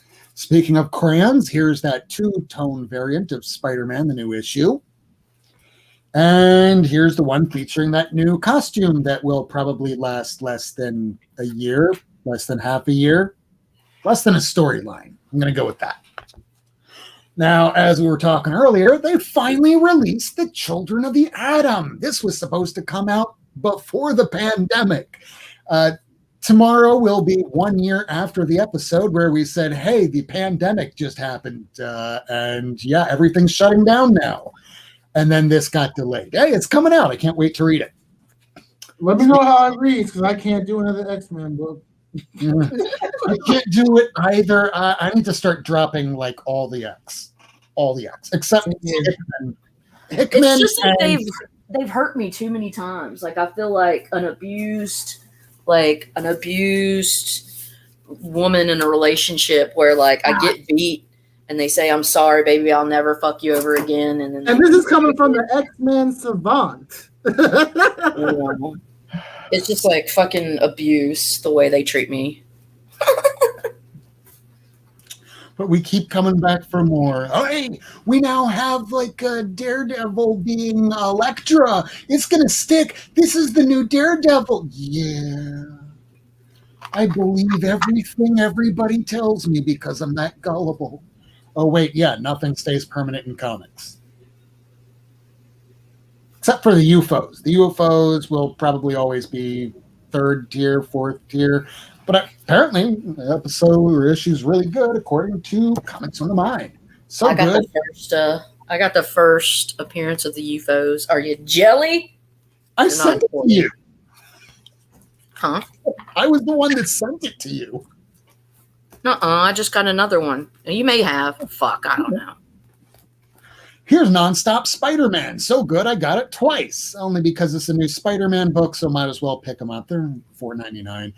No, This cover is not a cover. This is a sleeve. When you take this out, the white sleeve comes off, and so does the die-cut cover. I didn't even look inside to see if there's really a difference between that cover and the regular cover A. Meanwhile, I'm still reading this. It's Rainbow Rowell. I know some people have some issues with Rainbow. Yeah. Some people. Sorry, it's a COVID cough. I don't know. I'm digging Runaways. What I'm really digging about this cover is they actually made Wolverine like to scale. Yes, they do. Molly is taller than Canadian 5'2" Wolverine. Wolverine's supposed to be short, y'all. Sorry for those that have only watched the movies. Here's that Art Adams Strange Academy cover. I'm just gonna buy a whole set of them and be happy. I don't know, one day. Here's Taskmaster, the regular cover for 4. Here is 2 books that will probably wind up going into a pile until I probably go, well, I caught up on X-Men. Or it'll get 20 issues deep and I go, I give up reading Thanks, X-Men. Patrick. I've given up. Sorry. I'm still hanging on. One of these days, it's in the corner right over there. Right back here. It's this pile, which is below my the new fucking Infinite Frontier bullshit, which I'm completely dropping off of. No more second issues. Just the first issue. That's it. I'm done. Except for this. This is co-written by Chip Zdarsky. I don't know if that's on the cover anywhere. But it is. He writes a DC book? Yes, he does. And this. Do you know who was the other co-writer? Who that? Miss Kitty. Miss Kitty co-wrote that. I would definitely read anything written by a cat. What's shaking, Patrick? Here is Green Lantern Season 2, Issue 12, the final Grant Morrison, because now he's working on Proctor Valley Road, I guess. Here's Joker number 1. It's written by Tinian. I will give a shot reading it, but I don't know if I want to. I was skeptical on it. Iffy. I'm waiting until this gets to issue 12 before I can finally read it. Workshop. Oh, what was the issues at? Number 5 or 6? This is issue 6. Damn it, I need to pick that up. I have 1 through 5. I just got issue 1. I was good. Issue 1 was really good. Issue 1 was banging, and I want to get the rest because it's like I'll just fucking go right really through it. But Tom King is just one of those writers that it's really hard to read his maxi series as one, wait a month or two, you forget to. You need to read it all. Like Vision. Vision's like a sit down. Yeah. Batwoman and Catwoman's like that. Vision's brilliant. It is. It's probably my favorite that he has written so far. Same. I have been waiting for a while, and it's not particular that I was looking forward to the issue. I was just looking forward to the fact that somebody else is writing Superman now. Really? And apparently his name is Johnson. I would take literally any Smith dick or something. He's like, ding dong, Bendis is gone. Wonder Woman, issue 770. I am looking forward to trying to get off of all DC books just so I can try and get to back issues that I'm actually looking forward to reading because, let's face it, I haven't read 90% of anything DC that's come out in like the last year or two. There might be the short miniseries or a writer that I like, but otherwise, it's too much shit. That's the way I feel about X-Men. Yeah, same. Very much same. I'm done with X. If you're listening to me, Marvel, you diluted the product too much. You pissed off the customers. And I'm one of those people that buys like a ton of shit. I'm done. Yeah. I'm like Lindsey Graham on January 6th, drunk on the house floor going, I'm out. I'm out. I'm not dealing with this anymore. I hate that it ended this way. I hate that it ended this way. Brother, He's such a fucking idiot. Oh my god. I'd rather read stuff with some ass. Hey, Yes. Which might also have some story. Stop. I want to read stuff that's weird, stuff that you're not going to have too many producers or the equivalent being the editors and all the people that are the higher ups at the Marvel and the DC to say, do this to this story. No, you can't use this character. No, you'll just go to Image or any of these other companies like Aftershock or Vault so you can write the stories you really want to write. So that way people like us can read the stuff. It's actually good. This is amazing stuff, this Maniac of New York. Imagine it this way. Imagine like a pandemic happened and the government didn't do anything. Oh, wait, you don't have to because that happened. So Maniac of New York is much like that. Serial killer shows up. Oh, that's a little dangerous. We're not going to touch that. So figure it out yourselves. That's Maniac of New York. It's amazing. This is not as so amazing. This is Neil It's Gaiman. not. I tried to read it too. It's not that great. I love Neil Gaiman. Look, this isn't new. This isn't Good Omens. This isn't. It was weird. It's just not that. I don't know. If you like Norse mythology, it's exactly what it is. It's not like the title's misleading you. It's just that it's very dry storytelling. It doesn't have the same kind of wit or cynicism or nuance that Gaiman usually has, but it's something he wants to do. So yeah, I've gotten every issue because I'm a sucker. So much of a sucker, I picked up Proctor Valley Road, knowing full well is Grant Morrison co-writing it with somebody else. But hey, first issue, I'll give it a shot. How can you go wrong with like what, $3.99, $4.99? You throw it out on worthless shit like I don't know, West Coast Avengers 45. I know you want one of you motherfuckers out there spent $130 on that in the last week or so. Spend $3. Bro. Yeah. I know some people around here made some money off of that. Yeah. Yeah. Because I am a bastard. Is that good? I wanted to pick that up. It's I might good. pick that up. Do read. It's about a delivery service where the packages, whether or not they make it to their destination, is irrelevant. It's the fact that they're stealing and murdering from one another in order to make sure that package gets delivered and they get paid. And that is all the comics that I got for today. Although coming up, hopefully maybe Friday, if we're doing a show on Lady Fantastic's channel, I am hoping to pick up the rest of my run from below issue 50 from Luke Cage and Power Man. Hopefully getting that tomorrow or Friday. Ooh. So we have a subject we kind of want to talk about tonight because we're all I love me some Judge Dredd. Judge Dredd. Uber 2000 AD. Yes. Yeah, accurate. Very accurate. So Oh, yeah, 10 collectibles. Happy birthday from last week. Oh, what's up, dude? mental breakdowns. Go ahead, lady. Mental breakdown. They happen to the best of us. I don't know. Tell them some of that deals with anxiety, depression. So Yeah, and it's so this year has been weird. And here's the thing that we need to remind ourselves is I was talking to a friend today, and we got to realize that we're mammals, we're fucking primates, we're social, and we have been stuck away from our other monkeys. So we're just lonely monkeys right now, and that fucks with us. Okay. So, because monkeys usually get in a group together and whack each other off, right? We haven't been able to do that. And so, I haven't been able to whack anybody off for a year, so. I hate that for you. Bless your heart. Ace. And Ace brought up a really kind of a great idea. She's like, you know, or they were like, you know, fucking,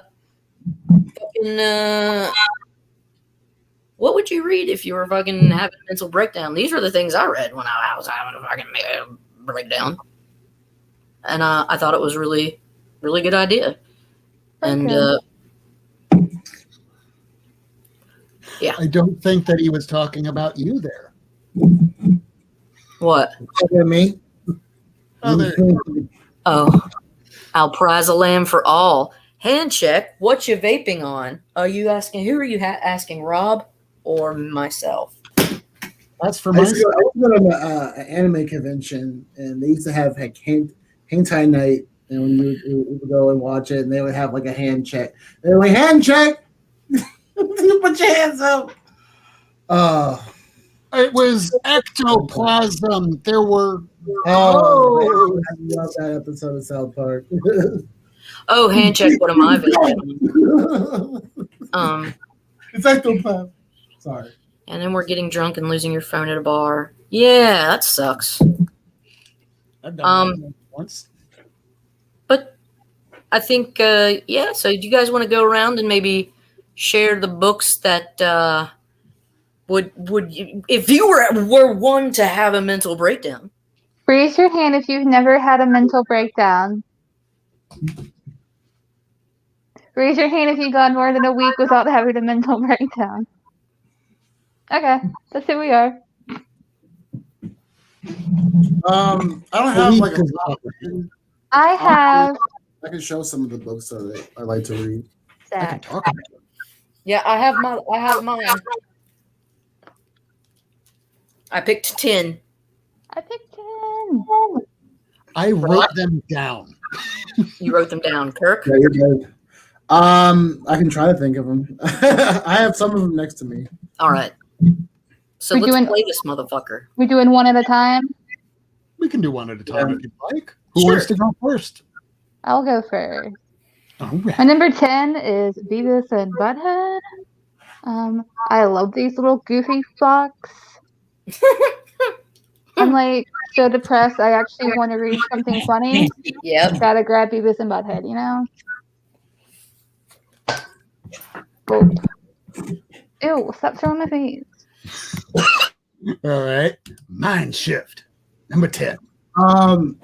You can tell by the condition of this trade that it has seen some days. This is like the first trade I've ever bought. One of my great friends from the comic book community on IG, shout out to Angball, aka Josh. Like he got me into Hickman, you know, especially during some dark times where I was just like depressed and numb to the world. And I got this. I always go back to reading this story. Like I love. This is just a great story, and definitely one of those stories where you can't, you know, one of Hickman's classic stories where you can't really like just read one individual issue. You have to read the whole kit and caboodle. And it has Black Bolt and the Inhumans in here, so it's like one of my favorites. I just love the battle between Black Bolt and Thanos. But yeah, this is definitely a comfort read. I always, you know, it's like right here. So I usually just like if I'm bored and not in a good mood, and I'll come and flip through this and read some of my favorite scenes. So that's mine. I kind of went with Ace when I feel really bummed. Sometimes I need Don Rickles. He's always a great source of happiness for me. He cracks me up. And to see Don Rickles in a Jack Kirby creation, that makes me want to live. So yeah, this is one. If you're gonna have a mental breakdown, fucking pick this up. At least you'll read something that's gonna make you chuckle. Don Rickles tears into so many people. You'll feel better because he's at least not ripping into you. That's right. For myself, my number 10 might seem like a cheat, but it's not. Just follow me with this. About a decade ago, whenever I'd get home from New Comic Book Wednesdays, where I had my own personal dealer, I'd sit my stack down without bagging or boarding because it took years for me to get around to bagging and boarding, and I'd start reading. And after about the third page or so, I'd be about a little intoxicated by that point, and I would apply everything to what's going on in my life at that moment. If Peter Parker's ready to break up with his girlfriend, oh my God, that was about to happen to me. And for some reason, anything I was reading started collating into my life. So for me, almost anything that I was reading was me reading during a breakdown, and it kind of got me through it, but at the same time, made me make some self-destructive decisions. So at least it got me to realize that, and it took tonight for me to understand that. Thank you for that, Ace. So my number 9, I'm going to try not to have a breakdown while talking about it. It is the Stephanie Brown Batgirl. This came out in 2009 when I was still with a very shitty ex of mine. And it didn't end until I finally got my shit together almost. So I had like a whole 2-year span where shit just fucking sucked, and it slowly got better. And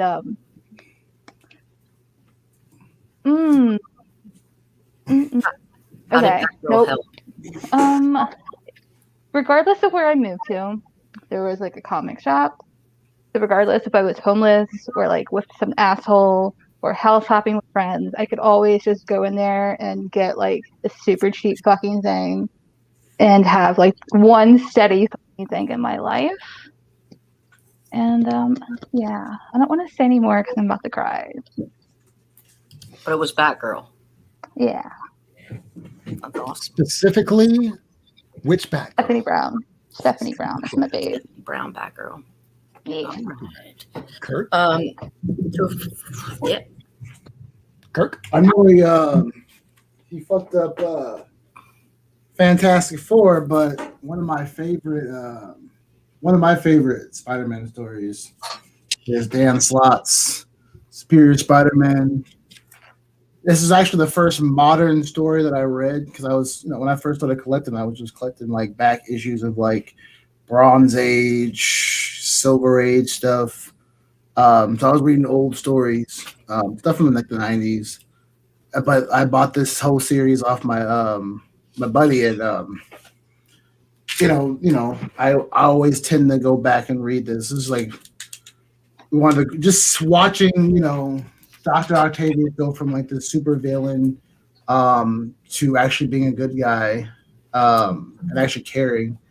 It was a really great story, and I can always tend to go back to it and like to read and watch his progression. It puts me in a good spirit. So for me, this is another like feel good one. These Spidey super stories, they're easier to read, but if you do read through them, this is trying to bridge a gap between younger readers and getting them, indoctrinated. But they teach, some of these stories are really fun and they're really great and endearing. And that was hysterical. That's Morgan Freeman. No way. From the Electric Company. That's hilarious. But anyways, because Electric Company. Morgan Freeman. Hour. Nice. Anyways, this is just a feel gooder. Had I known that was Morgan Freeman, I would have picked that up years ago. His first appearance in comic books. That's right. That damn right. I wanted that. The first appearance of God, the one above all. Wow. I knew it. Morgan Freeman is the one above all. I don't know. My number 9 is Total Recall. I know this is weird. It's a comic book. It's funny though. In 1990, DC Comic Books put out a movie adaptation of the movie Total Recall. Yes, the movie with Arnold Schwarzenegger.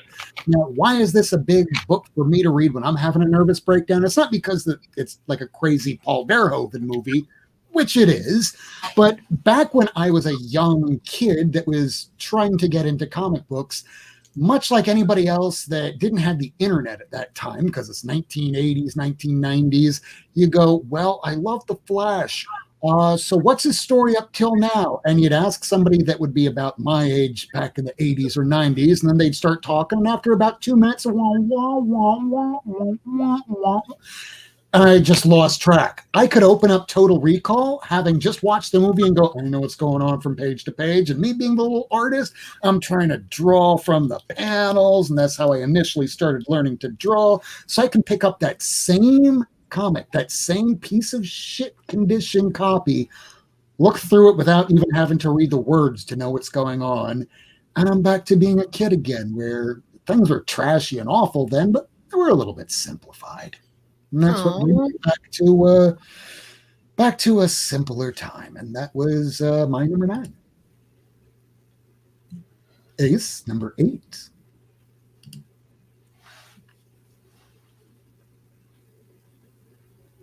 Uh-oh. Are you muted? Oh, okay. I muted myself. There you go. Bingo Love, no surprise, queer as shit. This didn't come out until like 2 or 3 years ago, but it reminds me a lot of the times when I was a teenager and I was worried that I would have to like marry a man and not be able to be my true self and stuff. So to see that story happen and then like still end in a very positive way. And it just like tapped into some teenage shit and makes me kind of happy. I'm proud to be queer as shit. And yeah, love reading that. Touch on my face. And next is somebody who's not here. Oh, there we go. Sorry, I forgot to turn it back on. Let me drink some beer.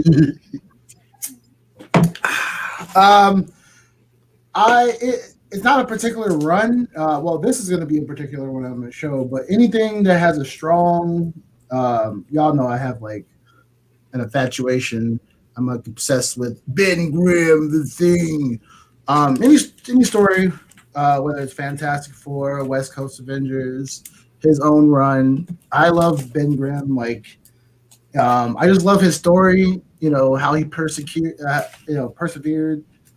from the streets of Yancey, the Yancey streets. You know, became a pilot. You know, then became like this rock creature thing that everybody like called a freak, and he already felt like, you know, a freak of society as it is.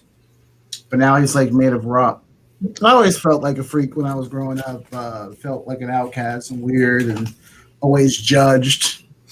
So that's why I always could relate to Mr. Ben Grimm. So anything I can get my hands on with a story from him, I love to read. It makes me happy.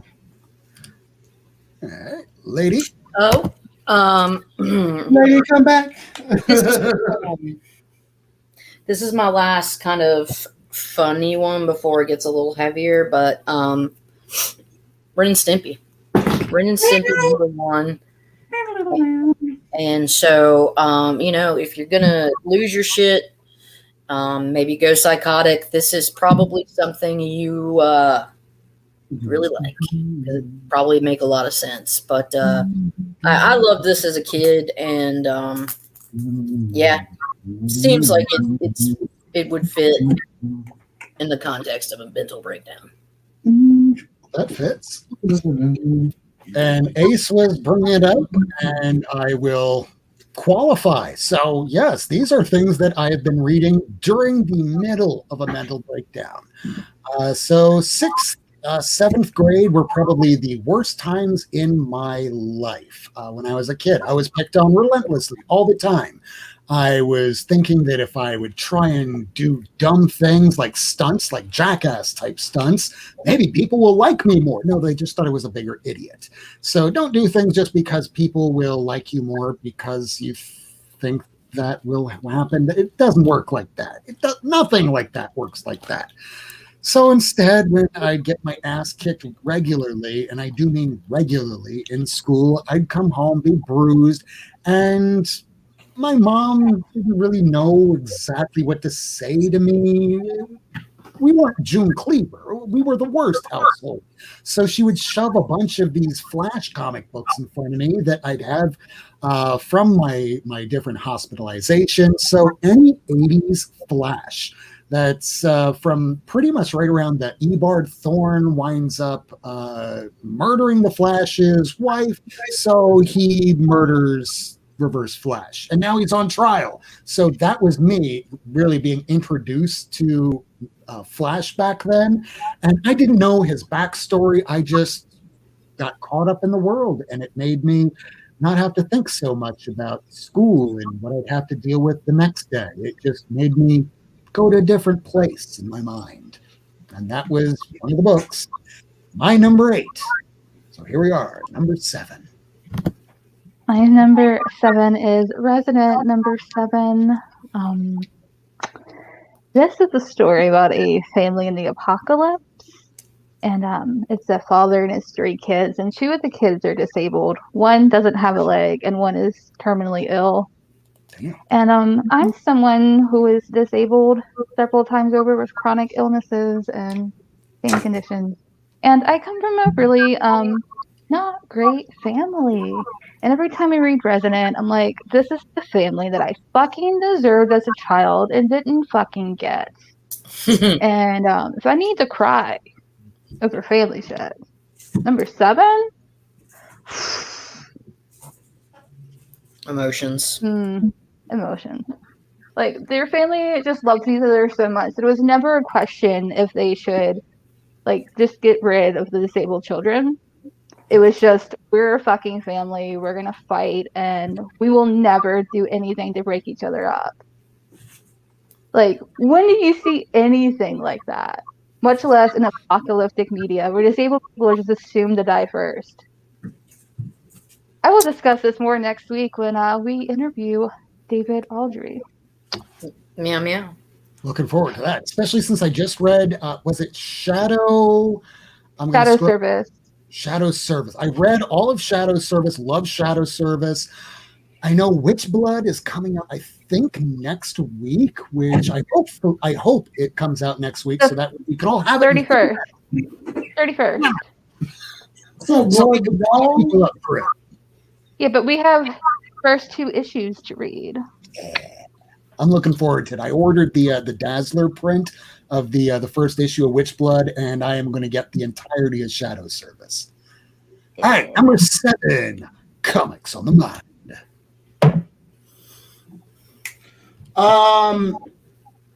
One of the first series that I started collecting when I started collecting comic books when I was, teaching and trying to find material for, reference material for my students for my art class that I was teaching. But that was definitely a time where I was like very in a dark place. I was living at home with my very abusive, mentally abusive Faja. Fuck him. And anyway, but I was always, it was always an excuse to like leave the house and get out the house to go to the flea market and hunt down books. But yeah, X Factor, one of my favorite X-Men runs, besides like New Mutants and Uncanny X-Men. But I got a lot of X Factor books when I first started collecting, and I fell in love with the stories, especially like watching Beast, deal with him losing his intelligence, basically slowly becoming like a little slow, and just one of my favorite runs. But yeah, definitely was in a dark place, living at living at home with like a very abusive Faja who had some very fucked up views on people in life. That's my number 7, but they're not in any order. I'm just Yeah. Just throwing it out. Yeah.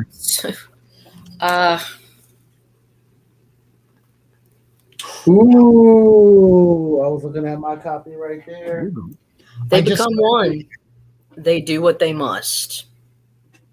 If you're experiencing a breakdown, you do what you do to get by. This guy, he suffers, but you can see kind of how he struggles and his whole mark. You know, he's a sick man, but he's also a fucking superhero. So I don't know, man. Right? I think so. I just started reading that for the first time just last weekend. I'm only on issue 2, but at least now that I have the whole run, after reading the first 2 issues, he's a little nutty. I'm not sure if he It gets worse. died. I mean, okay, did he actually die and come back, or does he think that he died and come back? I think it's that. I think when he was on the brink of death, he like hallucinated. And he then just comes back and goes, "Hey, guess what? I am now a superhero." His girlfriend goes, "Okay." And I am also a pilot. It's this person named. Yeah, you've been calling that yourself too. Somebody with DID. I dated somebody with DID to not understand what it was. I was issue 2. Like they were like, it's just like you can attach to those personalities. They are me. You get offensive. So, you know, there are theories that like really intense traumas can cause these kind of things. So, you know, I had a homegirl who had split personality. She like stopped, and a whole other person. And she had a name, not to me. She had a name and everything, like, and a different personality. And it was very scary. I thought she was playing with me, but it was no. That was not playing. I mean, Yeah, and perhaps I shouldn't use the word crazy in regards to Mark Spector. It's just that's part of his personality. And we do know that comic book writers, especially for the last several decades, aren't great when dealing with mental health issues or issues like autism, for example. We were talking just the other week, Ace and I, about trying to find people that are autistic in comic books. And apparently many of those smart type of Asperger ones are all seemingly trying to find ways to cure it, which is problematic in and of itself. And Mark Spector's just been known as crazy forever, and only now might we actually get better introspection into his, I don't know, backstories. Yeah. yeah, I'm looking forward to reading Moon Knight. Eva, I'm very interested, especially with the success of WandaVision. I am eager to see what they have. Yeah, every story takes a different approach to Moon Knight. It's not like a consistent story. I know it sounds weird, but I have never read the original storyline. I might have read the first issue back when I was 10 or 12, but I need it's like decades. 4 or 5 more issues to complete the run. So Did you actually read everything, and now you're just trying to finish the last couple issues? I read haven't the first, been able to I read read the first like 7. I need 29. I need 29 too. I need Oh, 38. I need 37. Whose go is it, Rob? It's my go. Yeah. So my number 7 is another strange one. This one is one that I got my grandmother to buy for me. And if you would have known my grandmother back in the 1980s and 90s before she passed in the year 2000 on New Year's Eve, she was this sweet old lady that believed in wholesome, good stuff for children. I duped that poor old lady into buying me Lobo Military Special issue number 1 because hey, there's a cool person on the cover, and look, Santa's there too. It can't be that bad if Santa's on the cover, right? Yeah, well, I felt bad about that for like 2 minutes. And then afterwards, I flipped through it and I loved it. Every time I got into a Purple Day, just like Ellie was talking about it before with Flash, I'd go back to reading that. I'd be drawing from it. And just like how Gore Vidal put in here, that I wouldn't underestimate the therapeutic value stories and art have for a conflicted mind. It's not the escape, but the enrichment and what that experience does for the mind or the soul. I could not possibly agree with that statement more. Because of that, yeah, that's my paramilitary edition. I still pull that out from time to time, flip through it, and I don't have to worry about how awful tomorrow might be. And tomorrow's always going to be awful, at least to me, because that's just always the idea in your mind when you're going through chronic depression. Welcome to life, or at least mine. Number 6. I agree. Ace. Mine is Kim and Kim, and it's for a sad reason that will 100% make me cry in 2 seconds. So the first person I ever loved was trans, and she was very out and proud and amazing in every single way. And we had to break up due to things outside of our teenage control. And then she committed suicide. And yeah, so Kim and Kim just reminds me of we got to be adults and we like lived in space and we could just like be gay, do crimes, kick men's asses. It's like her in every single way that she would ever want to be remembered. And I know she had nothing to do with the story, but it reminds me of her very fondly. And yeah. I'm done. All right. Next, Mind Shift, number 6. If you look at the background, you already know what the theme is probably going to be. Oh, it's got a young book. I can always find myself coming back to the story. I haven't completed the story. I'm still completing it, but I always tend to go back and reread this series because it makes me.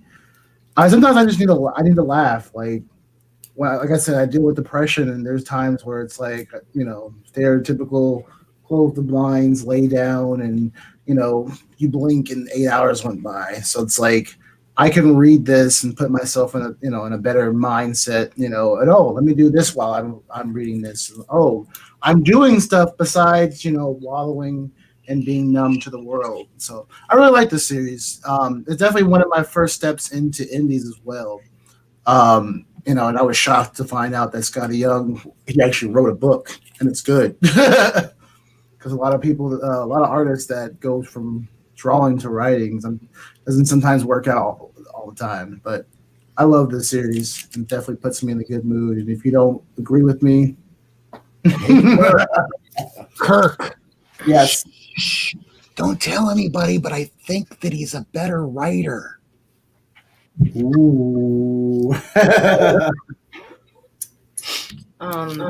So for me, it's Giant Size Miss Marvel. So when the Scarlet Witch basically says no more mutants in the House of M story, I think at that point, Danvers is a news reporter, and she's pretty much irrelevant or something, right? And then when she says no more mutants, she's actually still got powers, I think. Really famous. Isn't that correct, Rob? She becomes like famous, right? Huh? She becomes like a celebrity almost, right? She's relevant, yeah. So she's like she's a nobody. Yeah, everybody knows they have parades for her. Yeah, but like as soon as Scarlet Witch says no more mutants, she's still one of the ones left, and her life is actually turned better. And so for a girl that like doesn't have any confidence or anything, and then this happens, and she ends up becoming a hero. I don't know. I think it helps her grow into her own. I mean, this is kind of just a one shot, but you know what I mean. And you got a fucking Flurkin in it. first Flerken. I've been looking for that for ages. Whoa, that first Flarkin? Are you serious? Yeah. That's hilarious. It's like a $50 book now. You used to be able to find that. You can't find that anymore. Yeah, but it's a great story because it's just, she has no confidence and she feels irrelevant, not needed or wanted, no more mutants, and then all of a sudden Miss Marvel? she has a role. What? This is a different Miss Marvel? Or there's different versions of Miss Marvel, right? This is her as still Warbird. Okay. That's what, yeah. So at this point in her life, right? Yeah, this is Carol Danvers. This is the point in her life where she's given up drinking. I think Tony Stark is her sponsor.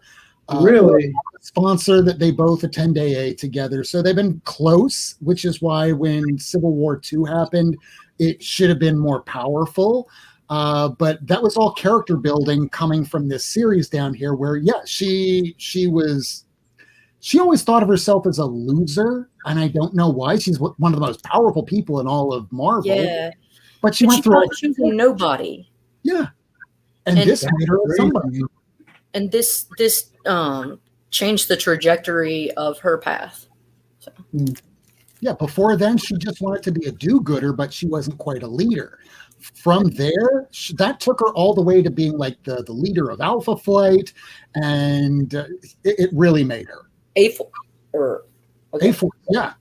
First A-Force, and then, yeah. So, yeah, it's a good book. It is. You can see me geeking out about it. Oh, I guess it's my number 5 then, huh? Mm-hmm. All right, here's time to make everybody cry. So my number 5 is I wish I had the first Prince. I've never been able to. I was given this as a gift back in college by an old friend of mine, Dan Green. Him and his roommate Skip, they were great friends of mine. Skip's now married to one of my best friends, Risa. We're still kind of close-ish. I mean, at least we correspond by internet. I don't have close friends. It just doesn't happen.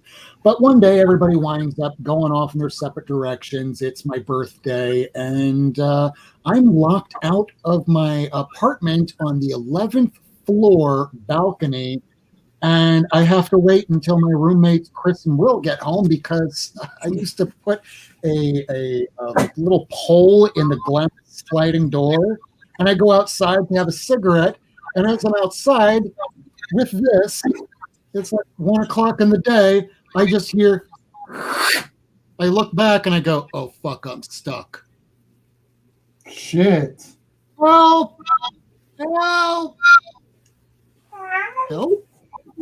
I was stuck out on that balcony for hours going through a complete mental breakdown, screaming profanities in the middle of Miami, across the street from the Miami Arena until I went, you know what?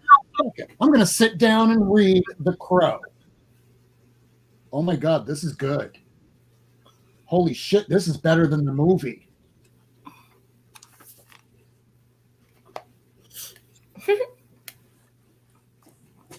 Can't rain all the time.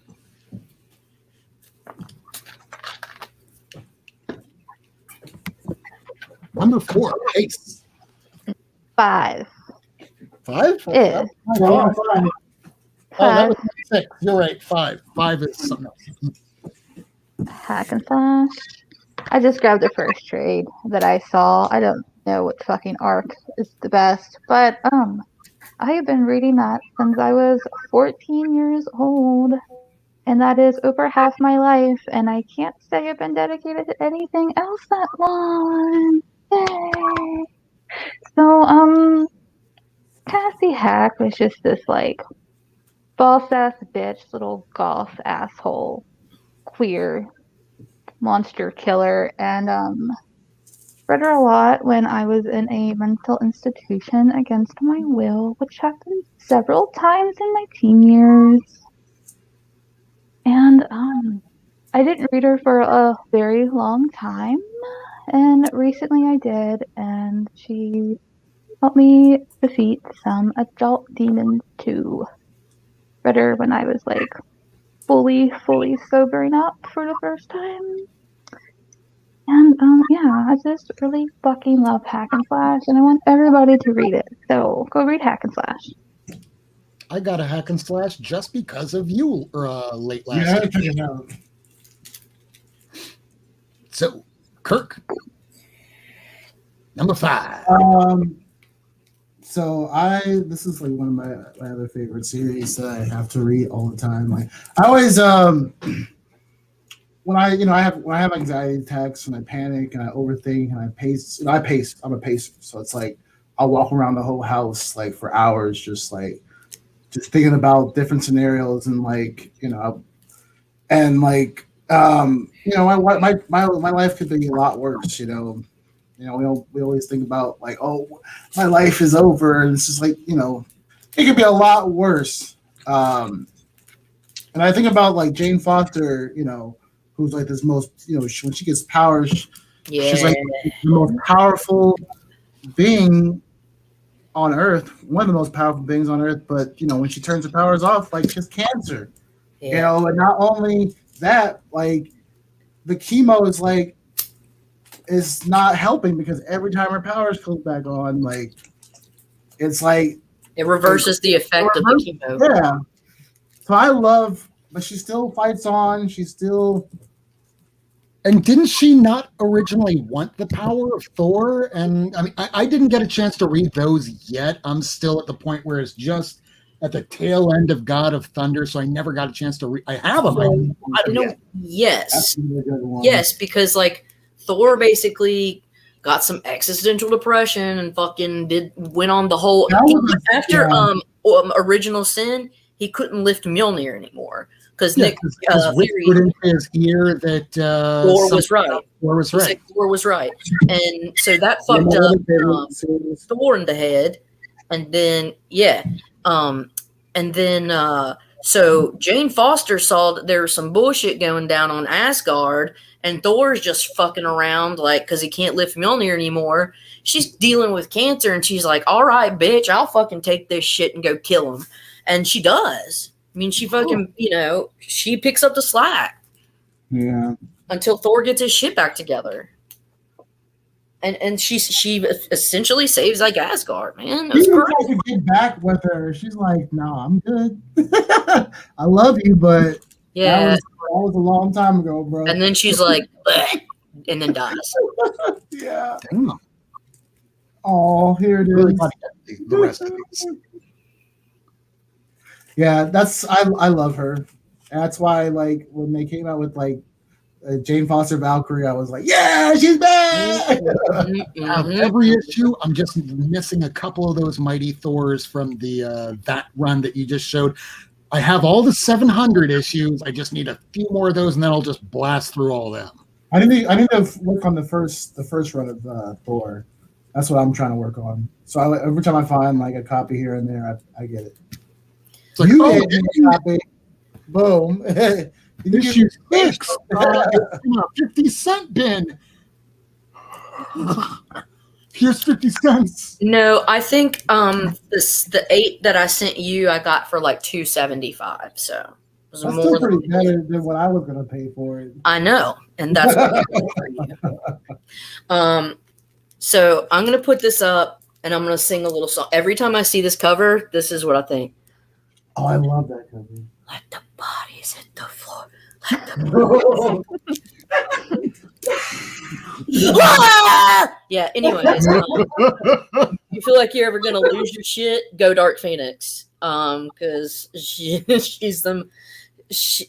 causes damage a little bit. But yeah, she's bad shit, and I just thought I have parts of that madness in me, or I like to think that I do.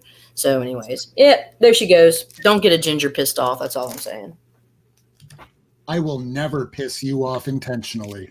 If you might know Dark Phoenix, remind me not to piss you off. So my number 5 is Spider-Man Life Story. This is a more recent one. This is Chip Zdarsky. This is what I consider not just a great Spider-Man story, but just a great story in and of itself. It takes a decade from the life of Peter Parker, from the 60s, 70s, 80s, 90s, until they pretty much kill him off. I mean, I don't think they kill him off. But in the story, what it does more than anything is bring me back to a time in my life where I remember that I was loved. And sometimes it's one of those things that I forget what it feels like. And while reading it, it makes me remember some of those good times that I had. But at the same time, it also reminds me of the reason why I'm not in a relationship now, which is also a good thing. So thank you, and thank you, Chip Starsky, for that. Number 4. All right, mine is the last little wholesome nugget I have on here, and that is mooncakes. When I was trying to figure out my What's its name? mooncakes. Mooncake. Okay, cool. I was trying to figure out my gender identity because I did not feel fully like a woman, but I did not feel anything like a man. And then I discovered being non-binary. And the very first representation of a non-binary character in any media that I saw was mooncakes. And it wasn't a tragic thing. It was very casual and kind and loving. And it's exactly what I wish I had read when I was younger and was first questioning myself. And it's just a cute little story between a witch and a werewolf, and fucking adorable. Yeah. Awesome. Fucking mooncakes. Kirk is coming back to the chair. What Sorry, is if I on the put you mind? Probably one of my favorite Wolverine stories besides Wolverine Weapon X, the original Weapon X. And it's I can't find my issue 4, but Death of Wolverine. This was like a dark story. It's just everybody trying to hunt down Wolverine and trying to get his DNA. It just really shows you how many enemies like Wolverine made when he was doing what he did. And Sticking around for 400 years. I know, right? Every war. So I really like this series, and I was definitely a sucker and got all the tie-ins, or most of the times. I'm still working on them. And before he returned. But yeah, I love that story. I always tend to go back to it. Here's something funny. First issue is the very last comic book I intentionally destroyed while intoxicated. Really? That's crazy. Why? Because I was trying to put it back in the bag and it wouldn't work, so I went, ah! Yeah, I don't get angry at people. I get angry at inanimate objects. And it was the last thing I destroyed, and therefore I will never probably wind up repurchasing that because It's a trigger. Okay, that means I need to get it for you. Sorry, no, that's really mean. I have 2 through 4. I read them. I just wish I didn't do that.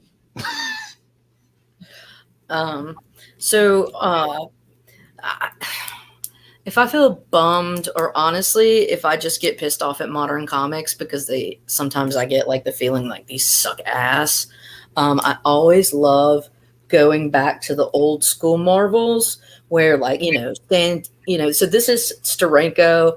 I think he did the coloring and the inking. I think someone else did the cover, but he basically did everything else, interior and stuff.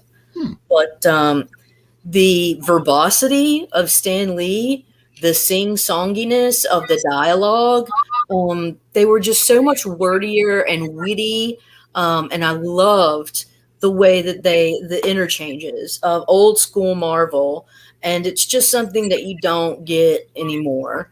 But I also think that the overall intelligence of the population has gone down significantly, and you can tell that in the differences of dialogue. So read one of these and get it, and then read a comic now. You may have 4 words in the whole fucking book. So, but that's just me. I get kind of pissy because I have my preferences and my prejudices, and I like it when there's some breadth to the dialogue, and I like I love the lyrical nature of Stan Lee's writing. I just think he's fun. So if you're going crazy, that'd be great. I find it funny you bring up the comics that only have about 4 words in them, because I remember that coming out last year, and it was called Giant Size X-Men Storm. Yeah. You could finish that book in 2 minutes. There was like really no words. It was pretty.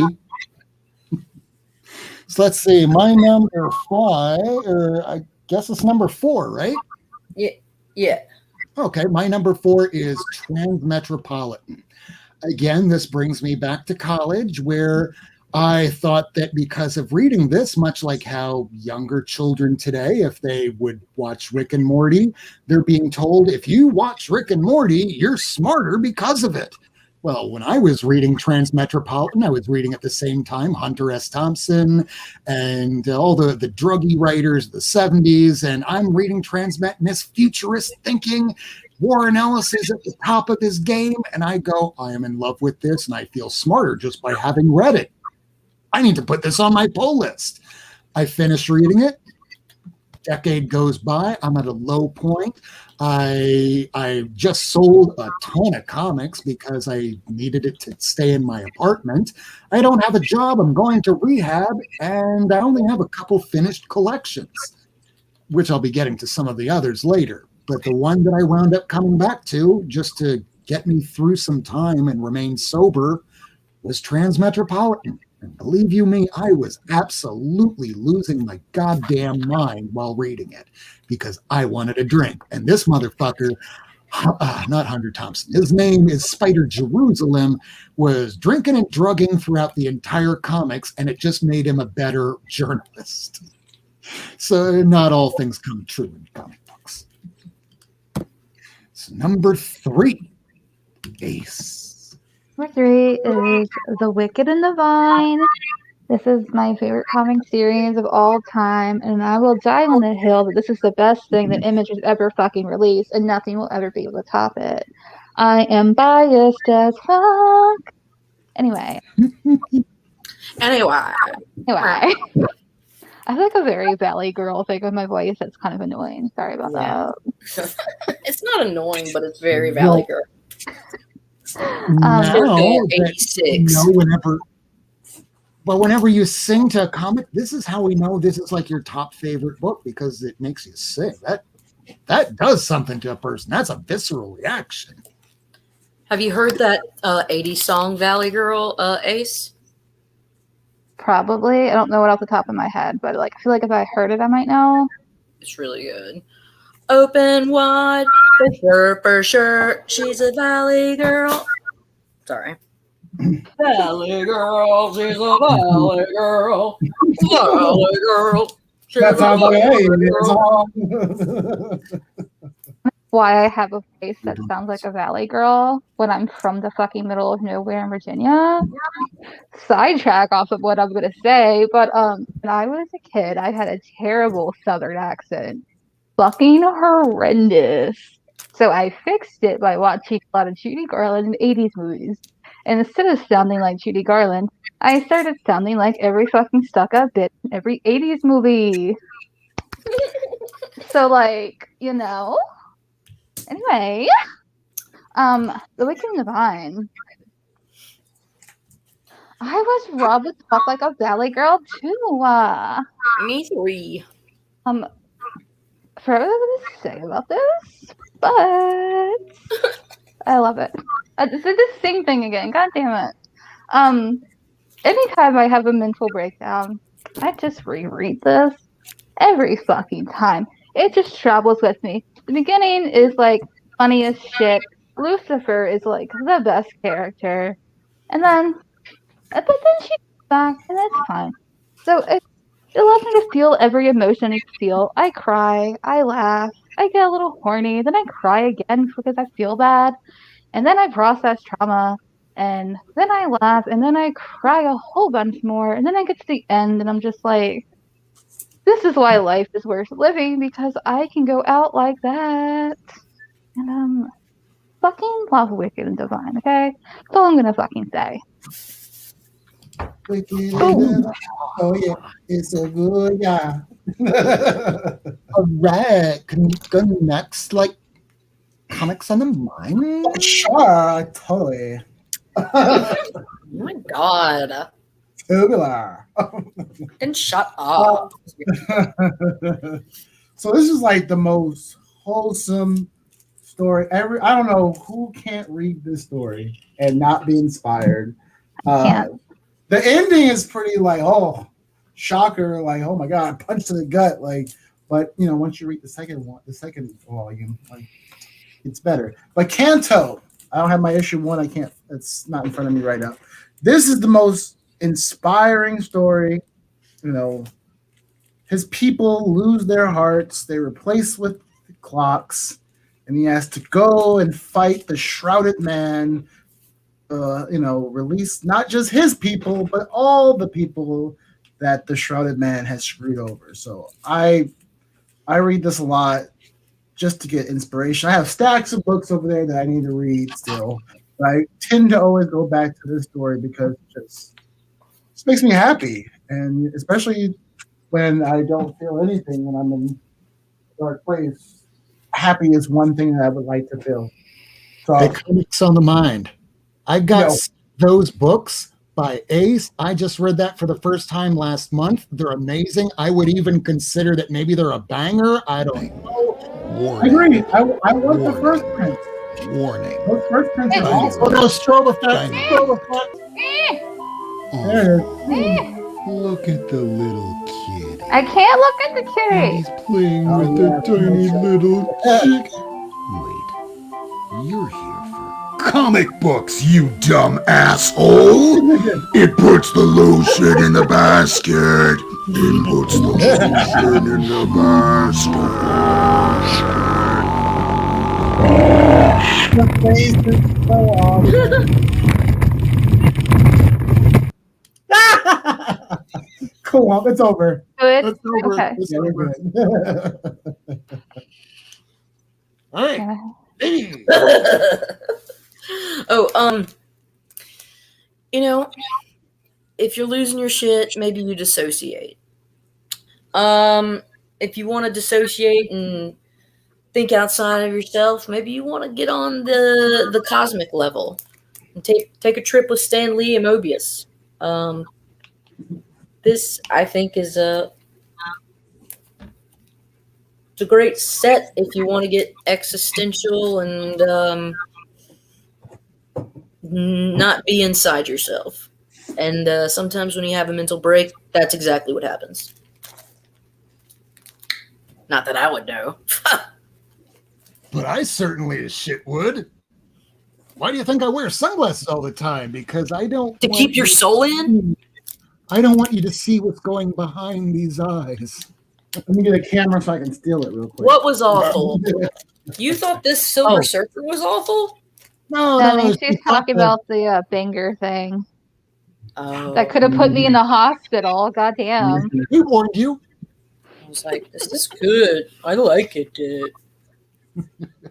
I like to think that they Let's did see. too. My number 3 is Swamp Thing by Alan Moore. Back when I just graduated college, just got my first job, and it wasn't a great job. It was a temp job. And one of the first things I wound up buying was eBay. Holy shit, on eBay, they have a full run of Swamp Thing. It's under $100. Buy now? Don't mind if I do. And it got sent to me all the way up to and including that is the first John Constantine and everything. They were great condition. Most of them were probably 9.8s. By the time I were finished with them, every single book would be about a 7.5. It was that good. I don't have any of the trades. I've read every issue at least 4 or 5 times by now because much like Story, I would read that whenever I just started a new relationship because seeing the relationship between Alex Holland and Abby It was sublime. It was fantastic. I loved it. It was pretty much the basis of how I formed what I would think that I would want in relationships. I don't know. I was a dumb kid. And yes, 21, and that was my first adult relationship. Hey, I'm in the puppy dog days. This is what romance is. It's going to be like this all the time. Oh, wait, no, it's not. It only lasts for like a couple days, maybe a few months at best. Aww. I wish life could be like comics. Oh, wait. No, they can be. It's called Swamp Thing. I can go back to reading it anytime. So I'll read that during a breakdown any and all times. Number 2, Ace. So I had a little mini breakdown earlier. Speaking of relationships, we have Sunstone. Which is about these kinky queer lesbians. Surprise, I love this shit. Who, in this book, do not fucking communicate well. That leads to them breaking up because they're both insecure, and one of them's more insecure, doesn't think the other is, like, good enough for them, and they're also not good enough for that person. Anyway, I have read this twice in the past 2 weeks, because mental illness. And, yeah, I will continue reading this every fucking day all once. Yeah. I wish I could read things like that over and over and over again and still have the same effect. But it's kind of like going to watch the movie Requiem for a Dream for the first time. When you get to the scene where Ellen Burstyn is getting electroshock therapy, Jared Leto's losing his arm, and oh yeah, double thing going on. That last scene, that guy should have gotten an Oscar. But the first time is shocking as shit. I cried. I was horrified. Second time, it was still powerful. Third time, not as powerful. By the fifth time, I could watch it and not be phased. It's like being a kid and watching Faces of Death for like the 20th time and eating a hamburger. Yeah. Also, if you want solid kink representation in a comic, that's not okay. Like, yes, I can't show you any page of this. It's sexual,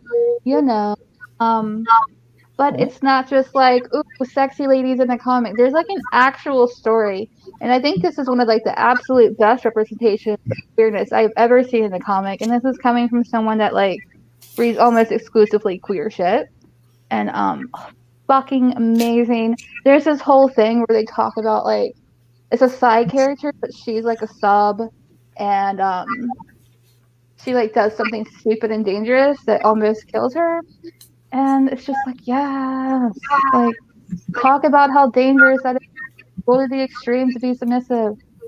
Anyway, I love it. Now you're making me want to read it. Please read it. Oh my god, I will buy you it. Like, Yeah, I saw the artwork. I remember when you told me about it, and the artwork is like beautiful. I have to show y'all off screen because automatic expanding. Oh yeah, no. All right, comics on the mind. Number 2. I couldn't find my issue 1, so I just pulled my my favorite issue off my key wall, which is ironically this is my birthday book too. But one of my favorite stories. I fell in love with like all the characters and their relationship. But the New Mutants, this is just like a solid read. I can always find myself going back to the story. It's just like I love the relationships.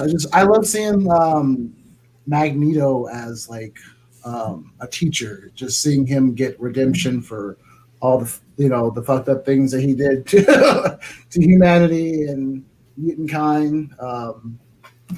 Yeah, it's just a really good read. Yeah, one of my favorites that I can read anytime. Yeah, New Mutants. That brings me back to childhood. So, this is just kind of a stupid one because I wanted, it just seemed like it fit. Ravencroft Institute for the Criminally Insane.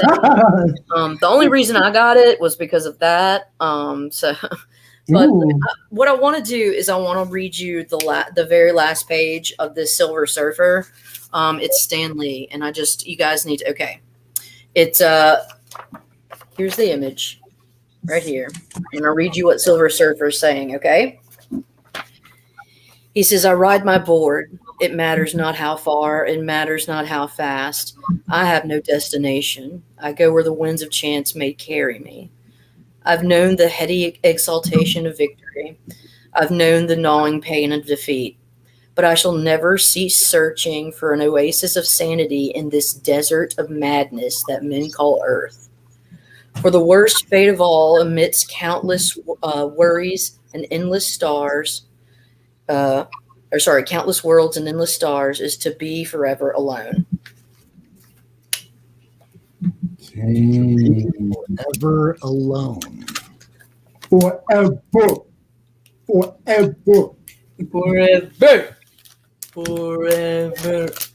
Speaking of forever alone, number 2 is the pro for me. The pro is Garth Ennis writing about we'll just say a sex worker, lots of drugs, lots of violence, lots of bad decision making, lots of very awkward humor, which, as it turns out, I am really super into awkward humor. Like, if you have the opportunity, on Wednesdays, the same night of our show, there's a show out there on the Sci-Fi Channel called Resident Alien. And it's the same kind of cringy sort of, oh my God, I can't believe you just said that. Oh, no. Reactionary humor that I just really dig. So whenever I'm just having a shit day and it has to be like really bad, I'll whip that book out because she whips other things out. Number 2, The Pro by Garth Ennis. Now, we're coming up to number 1, Ace. I cannot show a nipple on YouTube. Why am I asking? Okay, this is a manga, Lesbian Experience with Loneliness. It is based on the reader's actual true life story about her being in her I think mid to late 20s, and being a virgin, never having any experience, romantic or sexual at all. And she hires a sex worker to help her with that problem. And she also has I guess you can say mommy issues, but not in the gross incesty way, just she wants someone older to take care of her and love her and be there for her at all times, like I want Helen Mirren to be for me. Aww. And and it's so good. Outside of the whole being a virgin her 20s, because I was a hoe from birth, a lot of the story is very reflective of my life. And there's going to be it's either the third or it's called My Alcoholic Escape from Reality. And that is going to fuck me up, and that comes out next month. And I'm going to read it on my birthday. Because what else do you do on your birthday besides dig into your own trauma? Anyway, this is the first manga I ever read that a girlfriend didn't force me to read. I just picked up on my own because it sounded interesting. Oh, interesting. Interesting. I mean, it had the word lesbian in it, so I was just oh, I'm gonna read that. Ended up becoming one of my favorite stories of all time, and I read it a whole. I read it 2 or 3 times a month, and then anytime I do reading challenges, YouTube people, which right now I'm doing the Tropical Readathon, and I am kicking everyone's ass. Not that anyone gives a fuck, but I always recommend that so I don't feel stupid rereading the same thing over and over again. And anyway, it is just a really good, detailed description of what it's like to be a queer person and not sure who you are, and trying to figure out your identity and how to come out to your family and what happens when the world figures out that you're queer. And yeah, also deals with like addiction and stuff, but that's gonna be like more in the next one. So, peace out. Sounds Up like to my the kind feet. of book I want to read too. So good. Comics on the Mind, you're number one. My number one, it's not necessarily this story. The story's great. I love the story. But it's just a representation of like why number one is my number one. This is actually like number one. Like just anime and just mangas in general. Like Appleseed is really great. This is a great story. If you haven't read this one, I highly agree. Highly suggest reading this. So awesome. But just mangas in general. Like I didn't grow up collecting comic books like a lot of people here. I started actually reading mangas. Middle school, like you said, Rob, and high school was like, for me, like very. I got extremely bullied because I grew up in the hood where, reading stuff that was like considered nerdy was not cool, and it just didn't fly on campus. And so if you read this stuff, you was a boy and you got the shit beat out of you. And I surely did every day. But I still endured, and I read, and I love these stories. I escaped into these stories. But yeah, like middle school, just like the abuse from all my classmates really fucked up my psyche. But I could always escape into a manga and be happy. So I love mangas, and reading that, I won this in a contest, and this kind of like I hadn't read anime and read mangas in a minute, and just kind of like re-established like my love for mangas and anime. But yeah, love the story. That's my. So this is how old I am. I'm at the point where way back in the 90s, I watched all of Pat Labor, read all of the Appleseed and all of the Ghost in the Shell, and then 5 years after reading it, I couldn't tell you the difference between Pat Labor, Ghost in the Shell. They're all the same thing to me. I know they're completely wildly different, but also, where the fuck was Robert Downey Jr. to make Iron Man back in the 1990s when we were young? To make it cool, so that way people in our personal circles could go, "Hey, Caroline, so I watched this movie last night. It's called Iron Man. What can you tell me about the character?" And then you can go, "Weren't you picking on me yesterday for saying bullshit?" Yep. No, fuck off. I'm the cool one now. You're the coolest nerd ever. Thank you, dude. Yeah. So for me, it is the Vision, Tom King's Vision. Ooh, great cover. So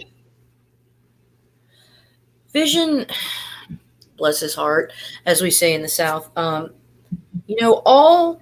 this synthesoid wants is to fit in and to have a family of his own. But he gets a little weird about it, and he creates his own family, and he wants to create the perfect humans. Or he wants his family to be perfectly human.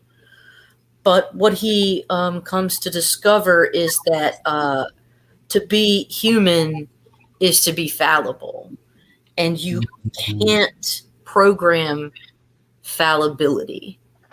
And so it's a really good observation of what does it mean to be human, and essentially what it means is to be very flawed. And it is hard for Vision to reconcile that to be human is to be flawed. So, anyways, it was very Shakespearean, and it was very it hit me in a spot that I needed to be hit. So that sounded weird, but doesn't his son V end up getting killed in that story? I can't even remember, but I mean, it doesn't. And he just his son does, but Viv lives. This is a Wiz Khalifa homage. Yeah. Yeah. You know what it is. But yeah, it's very good, and it's kind of dark, but I loved it, and wow, did I fall in love with Tom King after I read it. So Yeah, you guys always talk it up. I definitely. wow, you need to read it. It was a deep one. It was a I haven't had a chance to read it. It's quite moving. I read that one part where like Vision just like goes ballistic and just decimates everybody to get to the dude that killed his son. Oh, okay, got it. He was trying to, which was like, no, you can't. She was trying to talk him out of it, and he was like, no, I ain't having it. But yeah, Mr. Miracle was good, but Vision is sublime. Yeah, I gotta read that. I wonder if it's on Unlimited. I gotta check.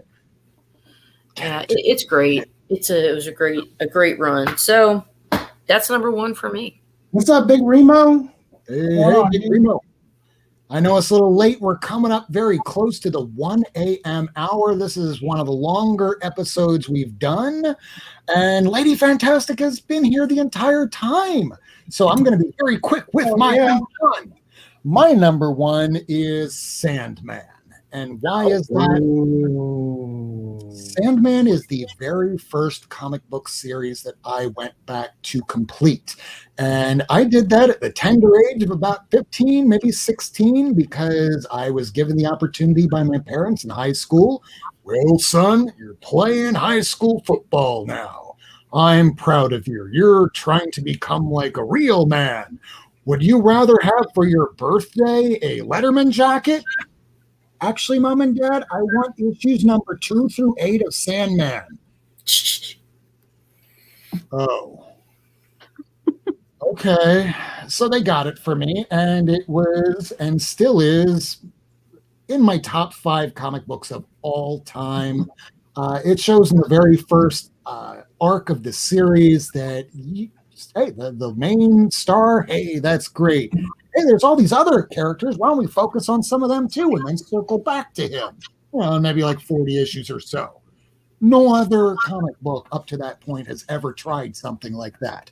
And it came together in such a well-woven story that very few books have ever come to that kind of just pinnacle of art.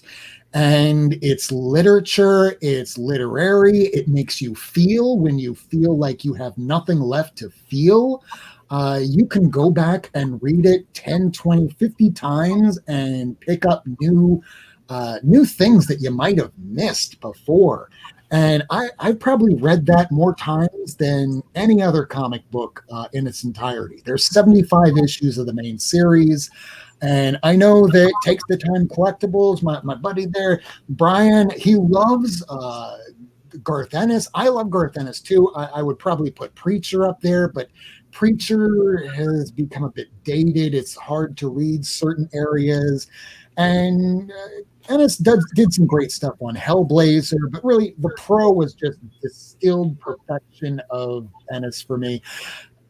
Sandman is just the best that Neil Gaiman ever was, probably will ever be again, because it was just so many things coming together to make the perfect storm when those first issues came out, that after they didn't know what was going to happen when they lost Mike Dringberg or Sam Keith, and they all went to go and do other things, but there were never like a solid crew except for the writer and the cover artist, and they circled out creative teams. And no matter what, I could pick up just any old issue because I've read it so thoroughly and be right back and immersed into the world of Morpheus and his 7 brothers and sisters and non-binary, because clearly Desire is non-binary. And there was a lot that I learned from Sandman as a kid that I'm still learning from today. And when I'm going through my worst, Sandman makes me feel like I'm at my best. So that has been our episode tonight, ladies and gentlemen. That was almost 3 hours of Not Me a Mint, because we're comic book whores. Yowza! Hooers. Tonight is done. Tomorrow is coming up to Kirk. He's going to be doing a show with Gorilla Todd. So we're going to see around the room. First, I'm going to go on to Ace, and we're going to go clockwise as we talk about what we're going to do for the next week until you see us again next week. So, Ace, where can people find you? Anything going on in the world of Ace? Don't find me. I'm going to be having a mental breakdown soon. Okay. And that's what's scheduled on my next 50 years of life. Okay. Mental breakdown. Mental breakdown. Newspaper. I have a crisis. I have 8 books I plan on reading before Sunday, so there's that. Books or comic books? Books. Books. Real quick, Valley Girl, down there, I do not have that, and I will be coming to Phil's Comics probably over the weekend because I'm picking up from John Freshley, who is, by the way, take the time, or no, he is Miami Fresh Comics. Oh, I want that. Yes, I'm going to be getting from Luke Cage most of the series, and I know you have a whole bunch more of the rest, so I'll be going down there to Phil's Comics in Broward County, Florida. Do check them out if you never heard of it over there at home. Lastly, Shattered, like, really wants to hear me talk like in some kind of Valley Girl. Go by. My God. Shoes. Oh my God, shoes. Oh It was $300. I can't go that high. Oh my gosh! Oh my God, shoes. Shut up. Well, you know what? Fuck you. Sorry, I just wanted to give you All right. Rule number 1. Don't Don't die. Don't die, right? Rule number 2. Don't be a dick. Let's do the obligatory 3, which is Ace's Oh yeah. rights. Trans Trans rights. Gay Black rights. Lives Matter. Black Lives Matter. Trans Helen. right. Helen fucking Mirren. All together now? Also, can we add Janelle Monáe and Michelle Gomez to that list? We got everybody to the list. Who? Can we And add who? Janelle Monáe is just a non-binary singer and goddess. She's non-binary, or they Yeah. are non-binary. She uses they and her, so we're good. Love Janelle Monáe. Michelle Gomez is Oh, I think I know who she's in. She's been in. She's tough, right? I mean, but she's an actress. But yeah, I think I know who you're talking about. she was in hit my computer. She was in Doctor Who and The Chilling Adventures of Sabrina and The Flight Attendant. Flight And Attendant was awesome. Sabrina, Check it out. awesome. Flight Attendant, she plays a hit woman. Also, All right. also the last Yes. season, Sabrina fucking sucked. So what did I text you all earlier today that she just got casted in? Doom Patrol. There you go. No way. Third season? Or I should have watched second season. Like now I have to sit through like 2 seasons of Doom Patrol, but then I get to see Michelle Gomez. So Oh, first season is hilarious. I have the last Oh, episode. All is set. Doom Patrol a super thing? Because I generally do not know what it is. They're like a super, Not exactly. they're like a group of losers brought together to become superheroes. Okay. I love all of you, but I don't want to sit here and talk about this shit because I don't care about Doom Patrol. Okay. But I love you because I would share my feelings with you, and if I didn't give a fuck about you, I'd probably not just tell you that. So, Lady Fantastic, we might be doing a show this weekend, showing some books. So take a look to see when we might be doing that live. Otherwise, Kirk, he has a show on Gorilla Todd's. Do check that out. I'm not doing shit unless any of these fine people ask. Otherwise, my name is Rob. I'm not near me. this is our crew. We will be back next week, 10 p.m. Eastern Time. Until next time, I hope y'all love your comics as much as you love one another. And we'll see you next time. So let me see if I can share that screen to take Take a a hug, guys. Big hugs. Love y'all. It is so late. I keep clicking on like the wrong things. We all need some sleep. All right, there we go. I still have to write out my jobs for tomorrow too. What fun. Good night, everybody.